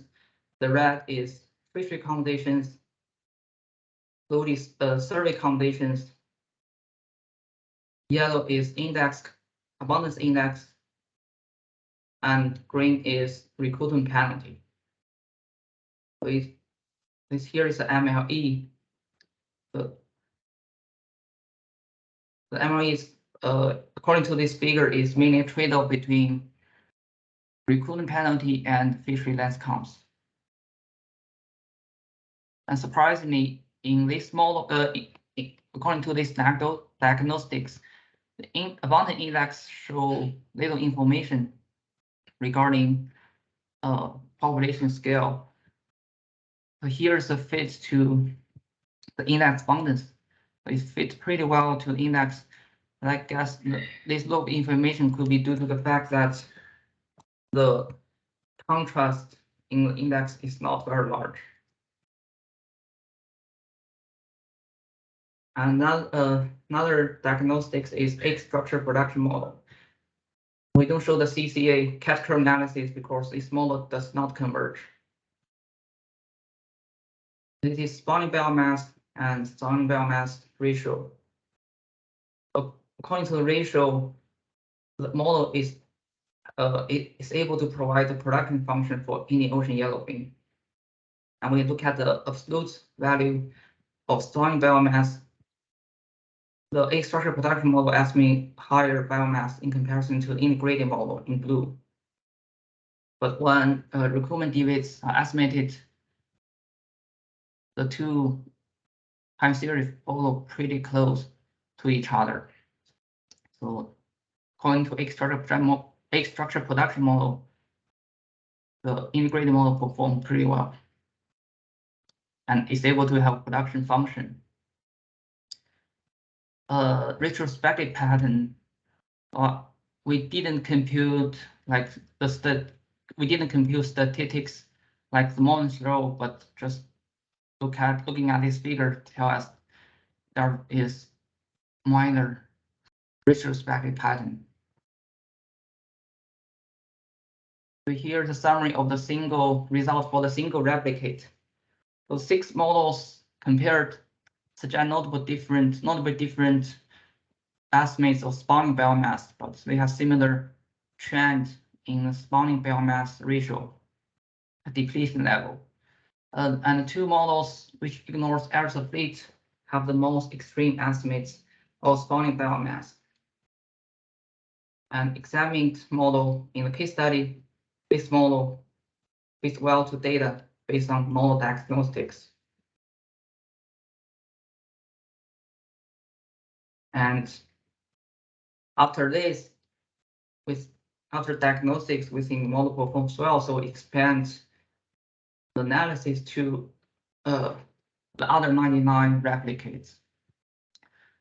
What you see in this figure is the convergence rate.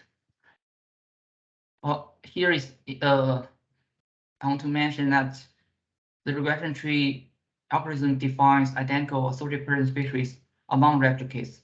So we fit each replicate's results to using the cell level simulate data, and the regression tree identify same fishery definitions for the associated person of fisheries. And here is the summary of convergence. So in blue means the less specific last model does not converge. So there are 3 of them.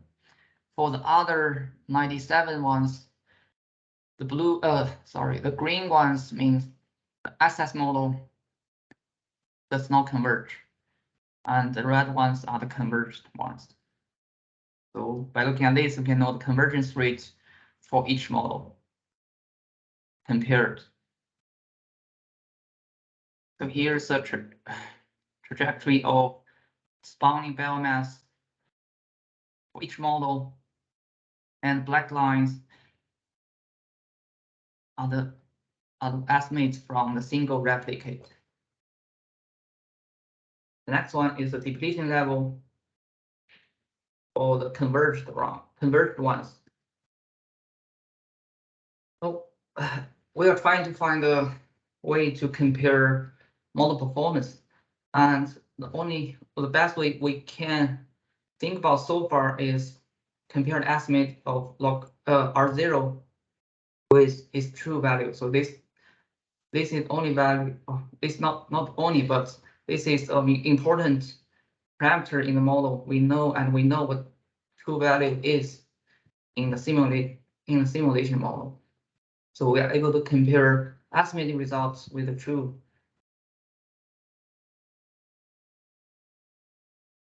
And here are the box plots for estimated log R0 from the converged ones. And horizontal line shows the true value the workshop provides in the document. So what can we conclude from just based on log R0? The first, ignoring areas of fleet approach those two models result in worst convergence and most biased are 0. And in comparison to sample-weighted fish-weight lens counts, catch-weighted fish-weight lens counts leads to better convergence rate and less biased are 0. And given that the lens counts are catch-weighted, those two, and regression tree defined fish-weight fleets correspond to better convergence and also less biased log R0 estimate. So in summary, this comparison tells us that the best approach among the 6 models is using average of fleet approach. And for the average of fleet approach, we use regression tree to define fishery fleets. And for the fishery fleets, we use catch-weighted lens counts instead of sample-weighted lens counts. Also, we also expand this work. Some of the models, 4 of the 6 models, to another simulation with higher effective sample size. So those results are presented on the right-hand side. So the comparison between these two shows that with higher effective sample size, it leads to surprisingly even lower convergence rate and similar accuracy of based on log R0 and higher precision based on log R0 as well. So this tells us that the similar accuracy tells us that the bias in estimates of log R0 is likely not caused by low sample size due to model misspecification. Of course, increased sample size does not reduce the bias. Okay, last part, a few discussion points. We compare model performance solely based on estimate of R0 because we know its true value. So in the future, we need to compare more estimated values with the true based on, for example, fishing mortality, spawning biomass, and spawning biomass ratio to fully evaluate model performance. I think this will be done in the next step. And why IATTC currently use this approach, use errors of fleet with VAST in our current assessments for big eye and yellowfin, and this year also for skipjack. It is because currently our tagging data, available tagging data is very limited in both space and time. So they cannot be used to reliably inform movement rates within the EBO. And another thing to discuss is parsimony. How many fisheries should we define for each gear or set type? So based on the results I just showed, seems that not using areas as fleet approach may not be enough. But like how many sample associated person fishery fleets are good enough and does not lead to overfeeding? Is 2, 3, 4, or 5? So it's a question we need to think about. And because of the very low spatial resolution of less combination data provided, we cannot use the regression tree approach to redefine long-line fishery fleets. So with the better data available, this is something we can further improve the model, potentially improve the model. And last point we want to discuss is diagnostics. Whether this non-spatial assessment model is adequate to account for like spatial processes. So this error split approach, assuming that the stock is well mixed within the Indian Ocean, may be less reliable when there are some signs suggesting, for example, over local population dynamics going on. This map shows relative depletion rate over time based on standardized long-line CPUE. The blue means a faster decreasing rate in long-line CPUE. We can see there is some spatial population dynamics going on, like this circled region suggests there could be sign of local depletion in this region due to, for example, high fishing mortality.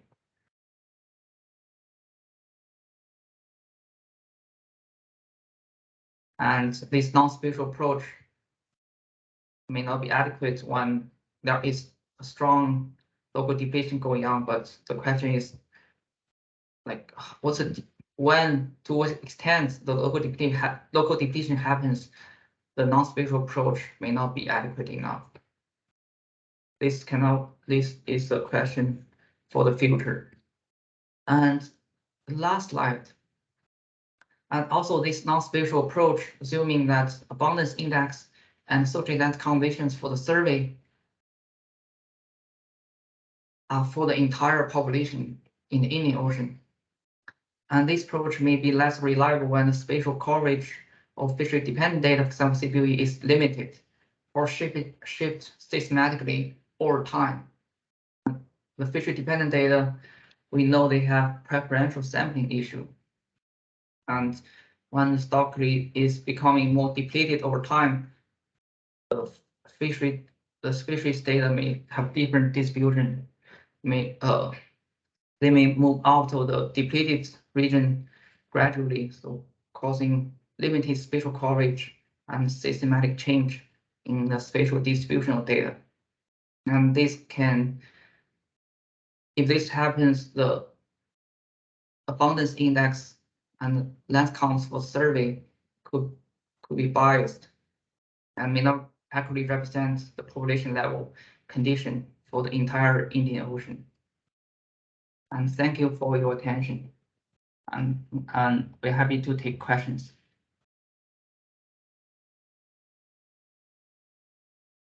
Okay, thank you, Haikun, for your great presentation. Yes, we got time for questions.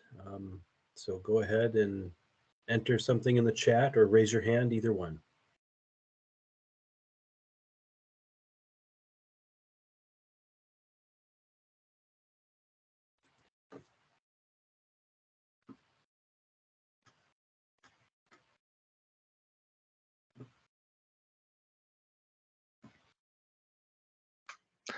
I can start with a question. I got lots of questions.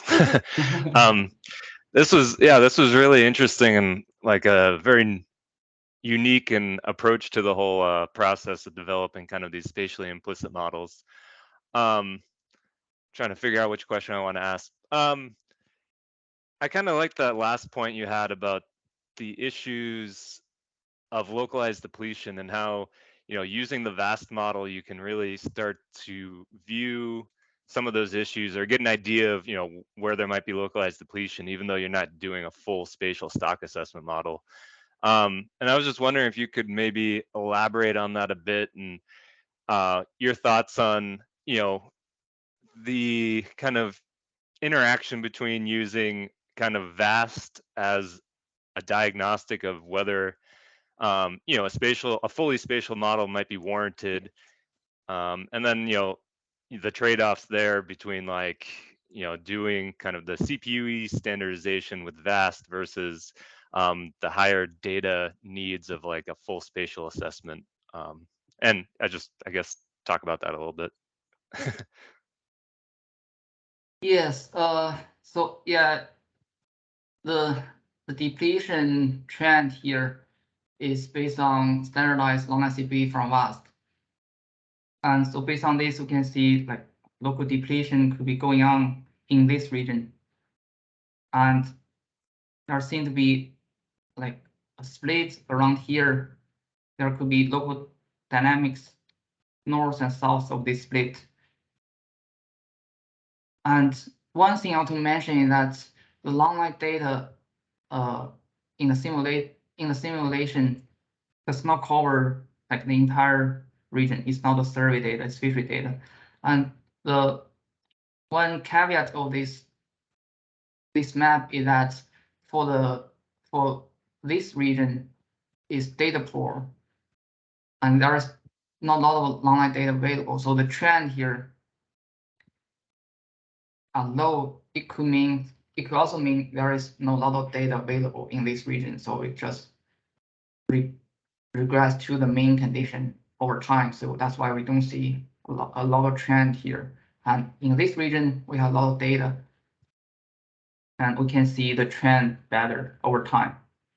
So this map could be a little bit what's the word for that? Misleading, because like in this region, there may be no recent data available, but we need to I think the important thing is that we need to find a good temporal window that also places have data. Otherwise, while us do the interpolation, it can cause misleading of the trend. Example here is low because there are not a lot of data available. And this is one thing I want to mention. And yeah, I haven't really thought about how to use VAS to like as diagnostics for the spatial or non-spatial models. I don't know whether other people in the group, Mark or Carolina, want to comment on this issue. Well, I see Mark has his hand raised, so go ahead, Mark. Maybe you want to comment on that or something else. Yeah, no, I just wanted to follow up on the question, and really about what the idea behind the whole concept is and things like it.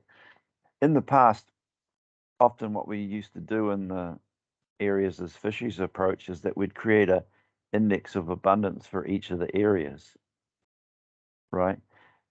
In reality, that probably is not a good idea, because each of those areas is indexing a different part of the stock. And if there's incomplete mixing, then we're going to get different trends. And so that's why we went to the spatial analysis of CPOE, and then, basically summing up the densities in each area.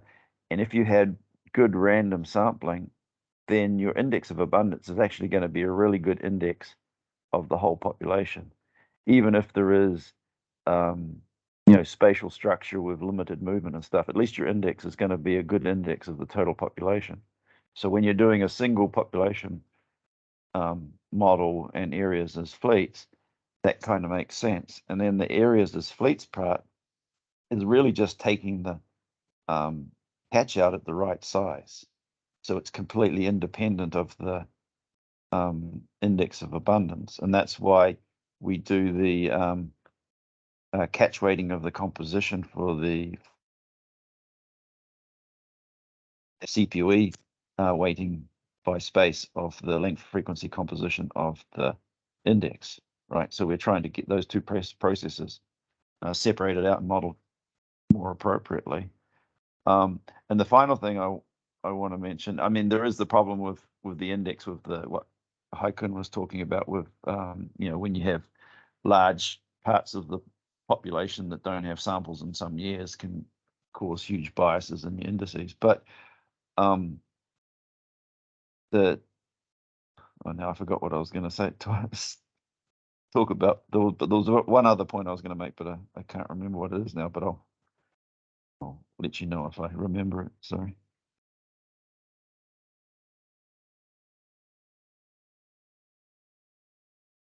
Okay, thanks, Mark, for that. Haikun, any response, or we can go to the next question as well. Yeah, okay, I see Dan, you have your hand raised, Dan Fu.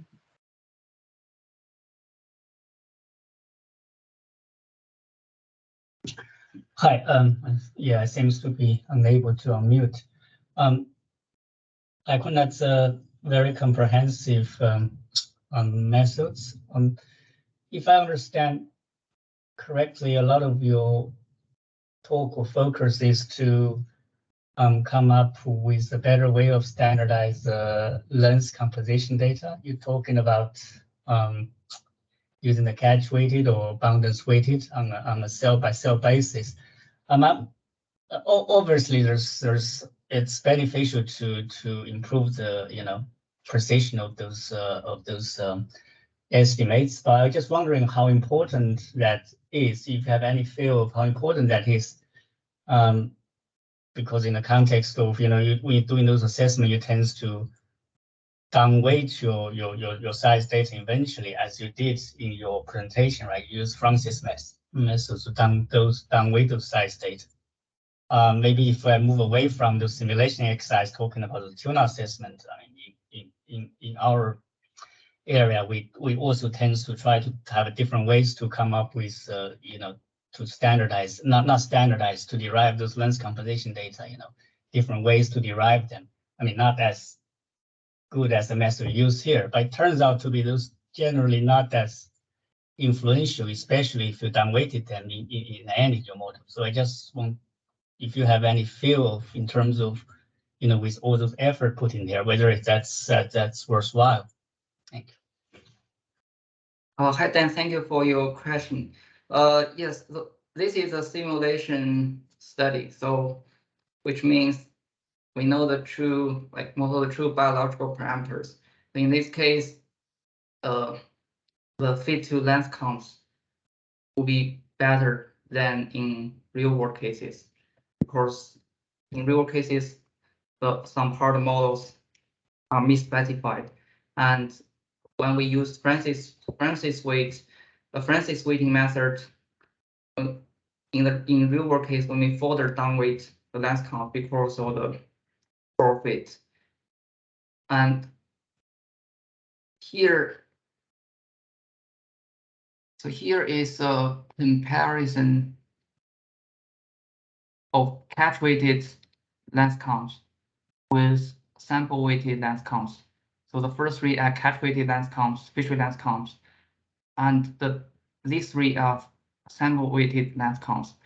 You can see there's a distinct pattern. So those catch weighted lens counts estimate lower are zero in comparison to sample weighted lens counts.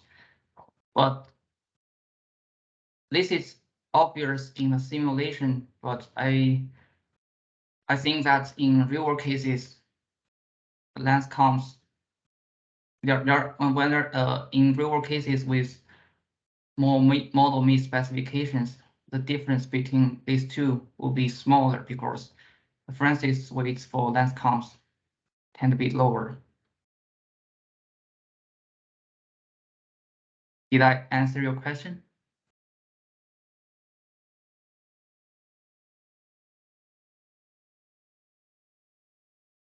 Yes, I mean, in this case, obviously, you did a detailed comparison to look at effects of different approach. I'm sure you also have some idea which methods you think will provide a better lens count. Yeah, in that sense, I think I answered my question. What I'm saying is, because if you're doing assessment, I believe if you tends to, in a lot of cases, I think you end up with putting a little weight, putting a lot less weight to the lens count, especially if they are conflicting with other data. And I think those difference probably tends to reduced or disappear, if I put it that way. Yeah, I was just wondering whether that's just obviously it's a sensible thing to do. It's just whether that's something you would put that's something important to consider in practice. That's thank you. Yeah, and for that, to answer that question, we can look at this profile. For example, in our big eye assessment, we use Francis in the real world assessment. We use the Francis weight for lens conditions, and we still find fisheries lens counts is one of the most important component to determine the estimate of R0. So I think we can use this profile, R0 likelihood profile, to check how important fishery length count is. And that can give us an idea like how important it is to research regarding like different methods to estimate fisheries length counts.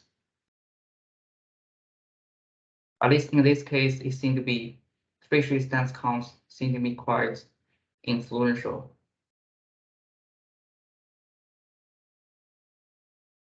But it may not be in other cases.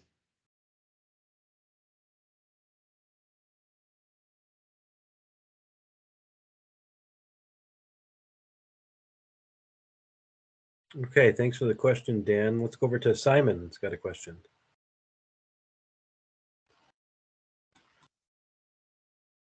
Yeah, thanks, Haikun.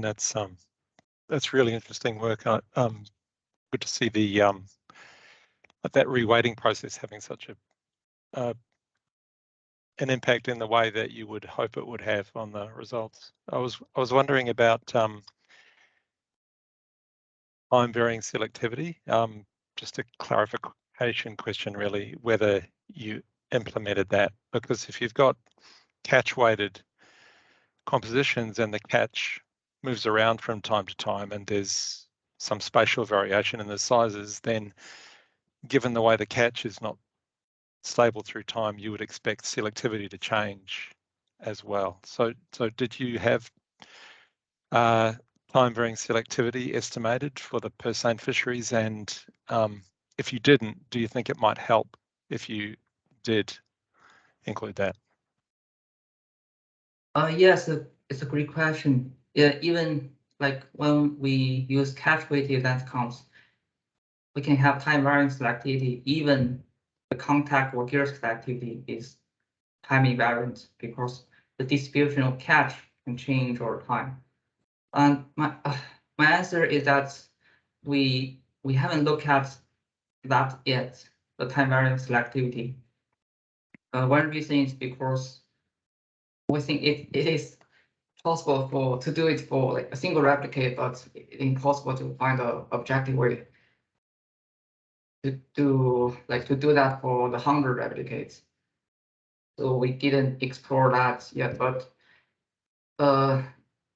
it's a good suggestion.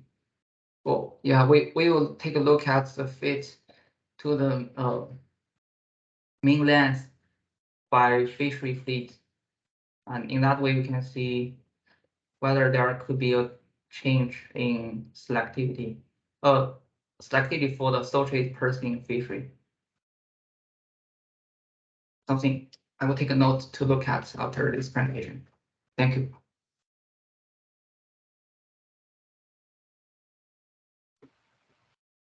Yeah, go ahead, Dan Gaethel.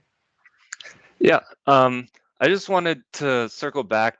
You mentioned that the the data sample sizes for the length comp by area were pretty sparse, which has come up a couple times, and that you had a little bit of trouble with the regression tree approach given the sparseness of the data. So I was wondering if you could talk about, roughly maybe like a rule of thumb, like how much length comp data you need to adequately implement this approach, and whether you think that the simulated data here was kind of more sparse than you'd actually see in the real world, or if it was kind of, reflected what you'd expect, and how that influences your model results, or whether you can apply this approach. Thanks.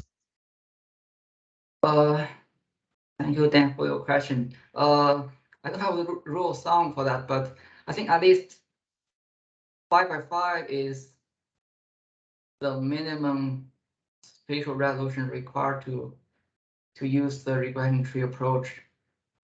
It's like 10x20, too sparse, and like it's even difficult of like, even we know it's between like 10 and 20, sorry, 10 and 30. And when you determine is the space should be at 15 or 20 or 25. So at least 5x5 data, like the purseine length counts, should be the minimum spatial resolution required to use the regression tree approach. And another thing to consider is the number of fish samples for each cell. So in the simulation is 5. The more the better, but at least in this case, 5 is enough to show a stable and reliable 3-50 splits.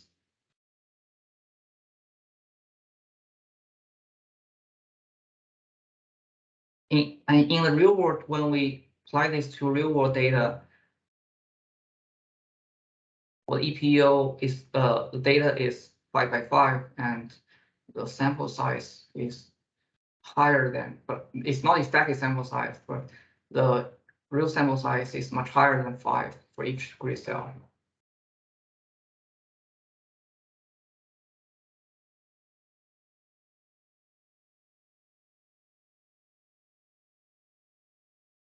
Yeah, Mark, go ahead. Yeah, I got a related question, not necessarily for Haikun, but Haikun, can you put up the fit to the long line length frequency data? And we saw this also in Long line length data. The length the fit. constant. Yeah, the length comp fit. Yeah. So we saw this in Jeremy's presentation too, where there's a bimodal distribution in there. And this is the survey. This is the survey data. So this is spatially weighted. So we would have thought that we would have got rid of any issues with variation in space in terms of effort, because you're weighting it by the CPUE. And so you wouldn't have expected this distribution to be bimodal unless there was 2 populations that had completely different growth rates or something like that, I'm guessing. So I don't know what is causing this in this particular data set, but we also saw it in the Jeremy's one, which presumably was either the samples or the catch weighted length frequencies. So I don't know if this is spatial or what it is, but because this particular data set is weighted by the CPUE in each area, then you wouldn't have thought that the spatial impact would have been here, unless there's some weird thing of biases due to sample sizes or something going on. So I was just wondering if anyone has any ideas about why we're seeing this and what we should do to solve it.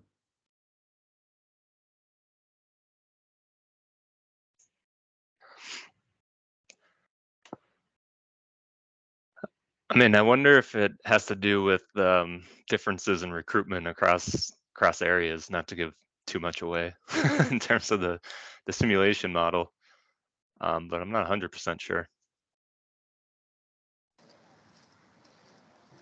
I cannot show the map figure now, but remember for the sample size, effective sample size equal 25 case, if it's much better.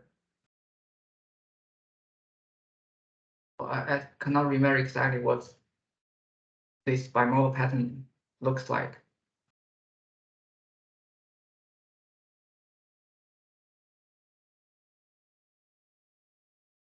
So just to repeat that, Haikun, you said when you ran the same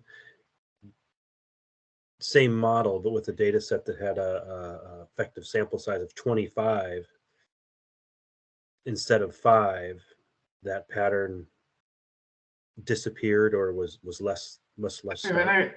Remember it's less, but okay, if you guys give me 30 seconds, I can pull that figure out.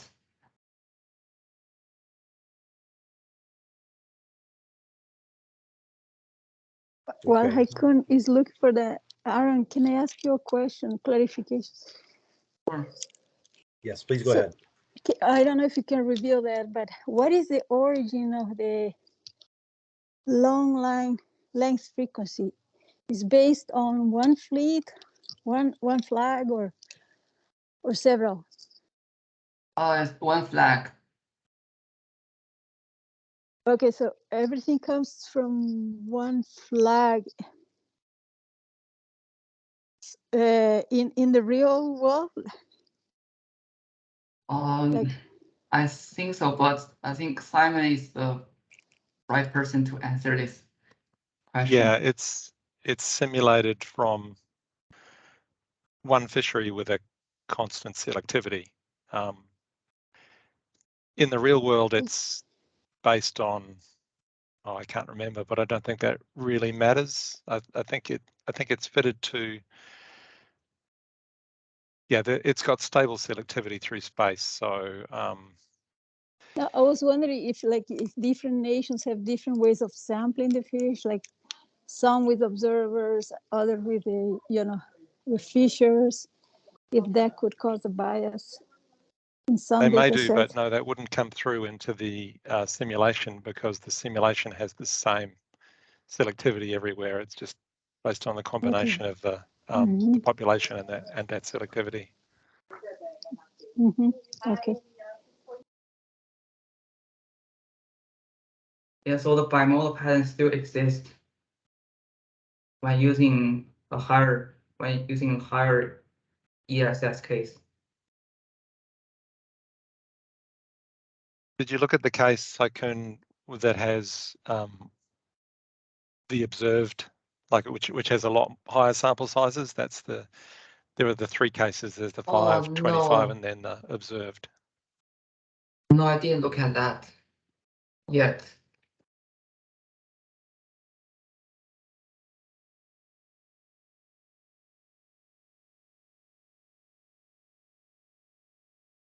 Sorry, Simon, are you thinking that this is a sample size issue? Because I don't believe that bimodality would go away. It just smooth it a bit. And it's still there. Yeah, it's still there. Yeah, I'll look into it. Have a look at the data and see if I can work out where it might be coming from.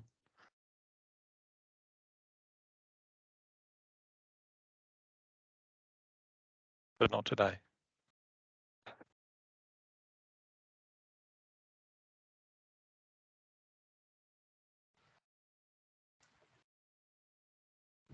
Well, Mark had a nice segue into our final part of today's webinar, which is a more broad discussion, linking things we've seen between Haikun's and Jeremy's presentation or other types of things, even those that we mentioned in the introduction about spatial models in general. So we can continue with questions for presenters themselves or more broad discussion.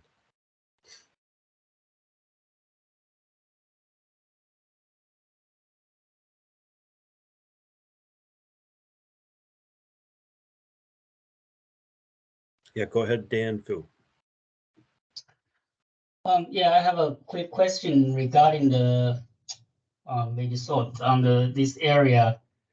Sorry, fleet as area approach. I know both teams have used this approach and talk a lot about this method. That seems to be a preferred ways to doing this when you doing a single area model. But we do see that I don't have much experience with this approach, but from what I did, it seems when you have different fleets, different surveys, which have different trends, this approach doesn't really account for that difference of different trends of those different CPUs by simply using, the difference in selectivity. That's the only ways to explain those differences. So you basically ended up quite bad fits to some of the indices. I was wondering whether, if people have thought about, if that's the case, whether a better way of, it's to using a combined indices of some sorts, like in this simulation exercise we did, obviously we did, the organizer provided us with this combined indices, we can all use it. But in reality, when we're dealing with a spatial model where we have to use areas, fleet as area approach, and you're dealing with conflict indices, whether a better approach would be to combine those indices outside the model some way and fitting it. Yeah, that's would be my question or thought, whether if people have any feeling in terms of what would be a better way to deal with this problem. Another question related to this fleet as area approach is, again, it's for my own benefit. I've been thinking about when you have those using this approach, and you have, you know, because of your different fisheries are always operated locally, so the selectivity is always going to be. But whereas the model is you cover the whole population, so the selectivity in theory should all be dome-shaped, right?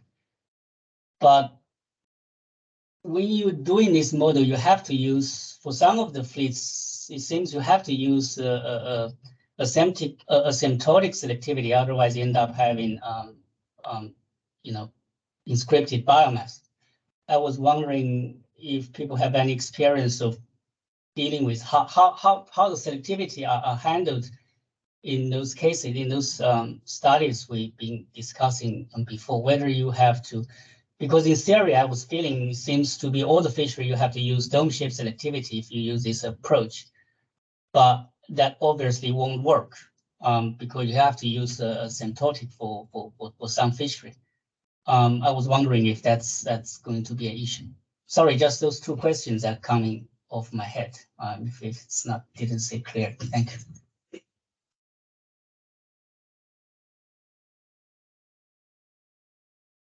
Is this a question for us or for everyone? Or in other words, should I answer it or?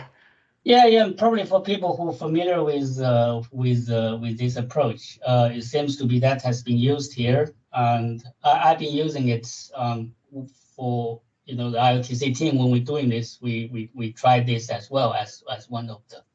So those are the things that does come to my head. Basically, you know, do I have to put you know, the single, obviously you have to maintain the fleet structure, but do you put a single indices or you put 4 indices? And you can try both to see what the difference. But what would be a better approach? Do you have any general guidelines, or do we have any general guidelines? And what would be the selectivity options for each of those fleets? I mean, in my case, obviously, when I'm doing this, for the long lines that catch large fish, I just put logistic selectivity.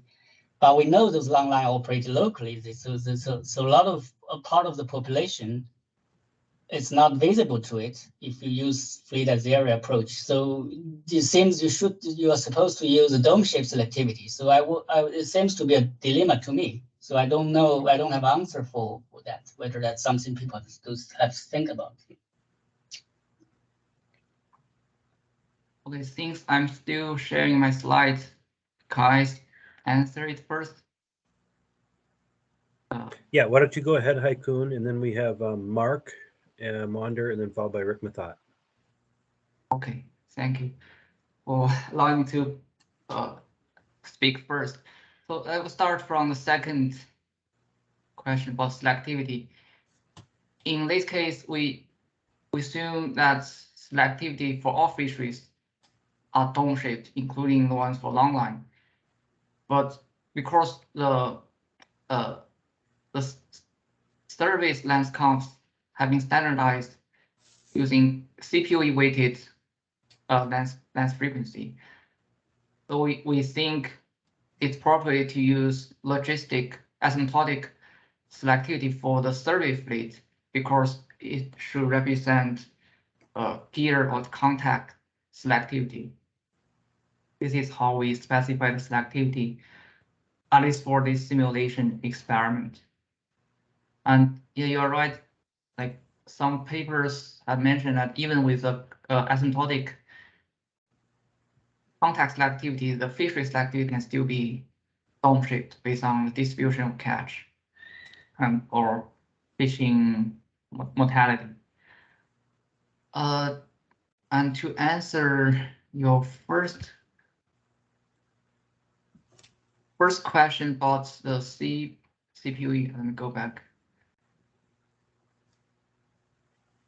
for the CPUE, so we only fit the model to a single CPUE time series that is computed using VAST.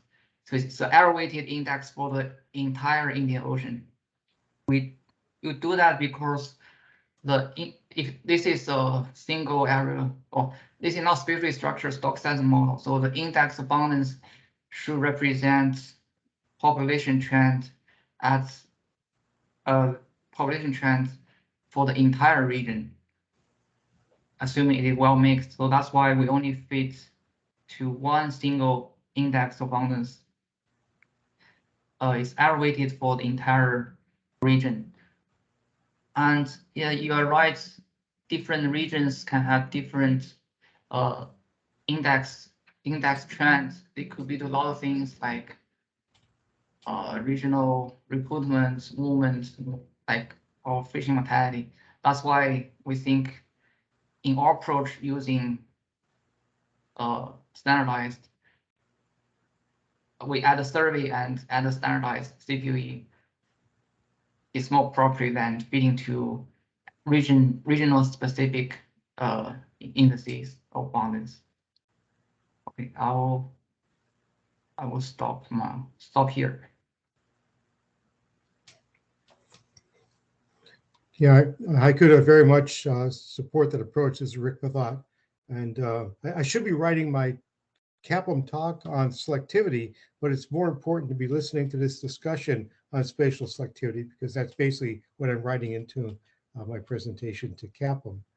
I'm sorry I missed the beginning of your talk. Were you able to do spatial weighting on the length composition that is associated with the CPUE index that is across areas?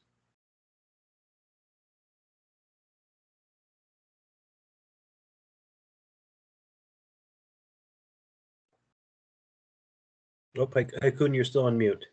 Okay, yeah, okay, I see that you did. That's great. I look forward to reviewing it later.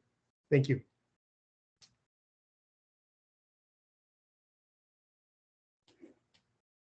Okay, Mark, you have your hand up, and then after that, we'll go to Simon. Yeah, so Haikun basically answered the questions. So I just want to reiterate that the reason for using this approach is actually to solve the issues that Dan brought up. So, you know, basically the dome-shaped selectivity issue and the multiple indices from different areas conflicting with each other. But I also want to add to that with the combining indices together. And so Haikun has done that in some examples where he adds the Korean and the Japanese fleets together to try and increase the spatial coverage, because you want to have actual information for the whole area, because you're wanting an index of the whole population. And so you want to get a good spatial coverage. Now, if I remember correctly, when he does that, we're making the assumption that they have the same, excuse me, catchability and selectivity, right? But it might be possible that they have actually different selectivity and catchability. And we haven't, I don't think we've done a vast model where we've actually tried to estimate the selectivity, or at least the relative selectivity among gears within the same model. But it should be possible, possibly with some extra coding into VAST to do that. And if you have good spatial overlap, then you might be able to do that. And so that's something that's worth considering, particularly if the gears are quite different and you want to increase the spatial coverage. For the long line gears are hopefully somewhat similar, so maybe it's not as important, but you know, maybe if you had like the Spanish swordfish gear versus the Japanese, you know, big eye gear or something like that, then you might have a big problem and you'd actually have to try and deal with the selectivity and catchability more.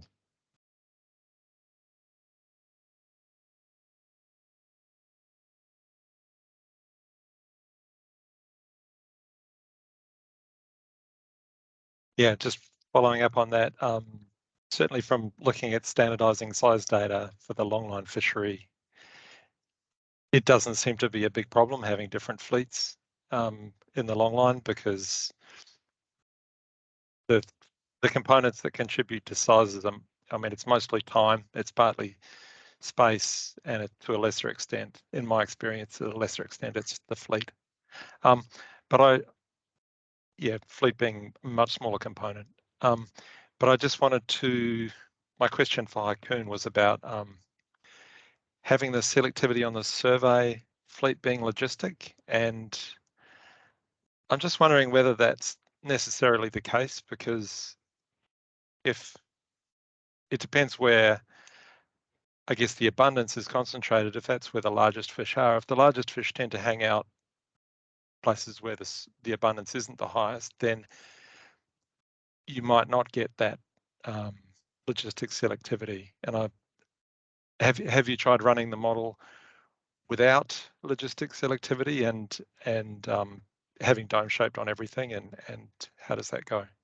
Thanks. Oh, hi, Simon. Thank you. Thank you for your question. Yes, you're right. If, like as I said in my presentation, this approach standardization is limited by this spatial coverage of the data. If like larger fish move out of the sampling region, maybe you can get dome shape selectivity even for the survey fleet. I haven't tried like using dome shape selectivity for the survey fleet yet, but I think it's a good suggestion. I need to explore and compare for the single replicate in a fast way to see whether when we use dome shape selectivity for the survey, whether the model estimate asymptotic or dome shaped. I think it would be interesting to take a look.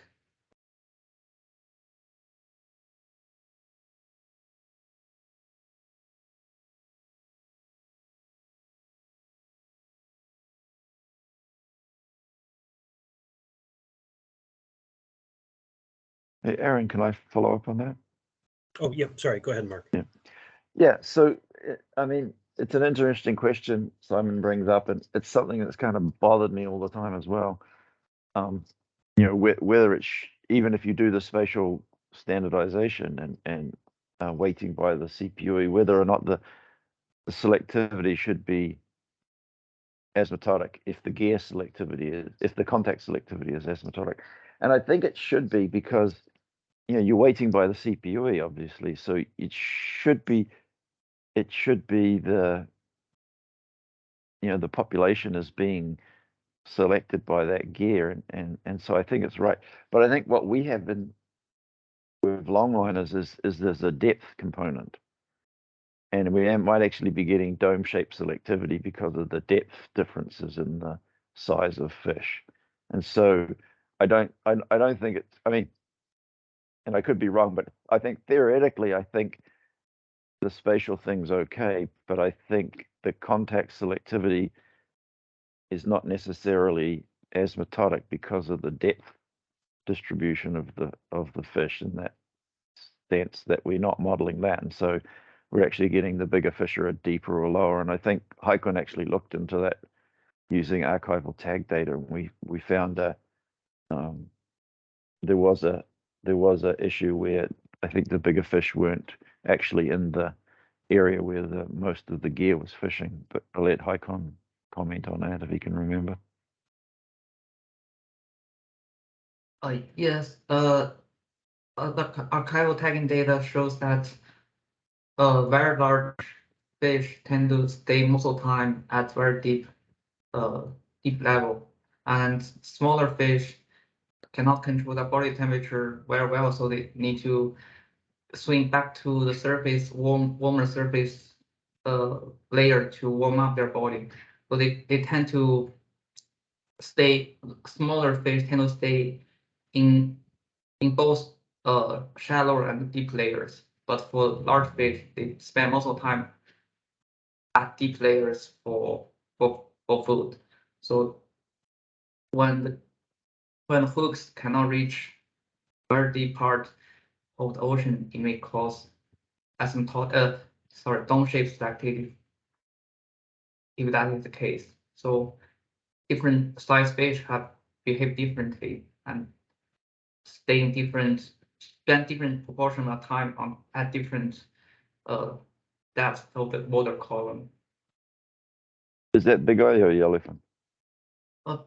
Big eye, I think it may be the same for yellowfin. Just it's general, like larger fish tend to spend more time to searching for food at deeper layer because they are capable of doing that for a long time.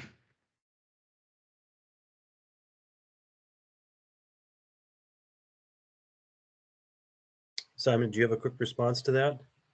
Did you have your hand up? Yeah, I did, but then I realized it wasn't really a spatial issue, so I thought I'd put my hand down. But since I've been asked, I mean, the thing I was thinking was that you might also have a behavioral difference in that you have the bold fish and the shy fish, and the bold fish are going to get caught first, so that would tend to lead to a dome-shaped selectivity. So I guess there are multiple reasons why you might theorize that there would be dome-shaped selectivity, but of course they don't occur in this SPM model. Yeah. Okay, well, I think it's getting close to the end of our time here. I think we're going to cut it off for today. But I do want to mention, we've a lot of interesting topics that came up today. I suspect, well, in addition to giving Rick a bunch of things to think about for selectivity, that we're going to revisit some of these as we move through this webinar series. I'm sure other teams are working with these issues as well. So we'll have time to revisit. And the next webinar is November 21st. We have 2 teams presenting, so we will have a little bit of more time for discussion, open discussion next time.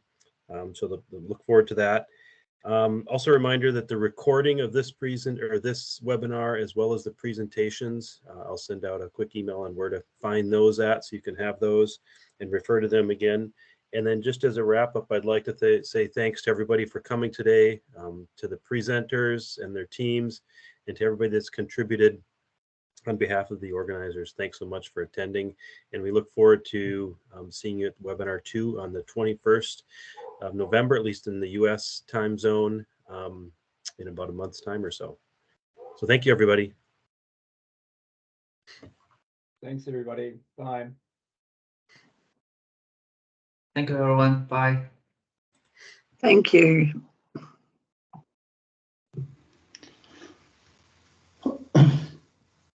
Thank you, Wei. Thank you.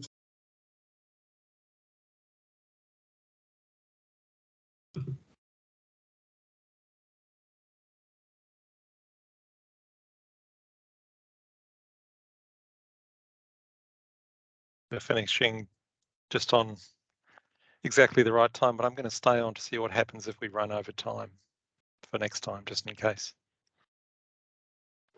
Sounds good. And I think I've got something after this I got to get to, but we can have a debrief and think about, about next month.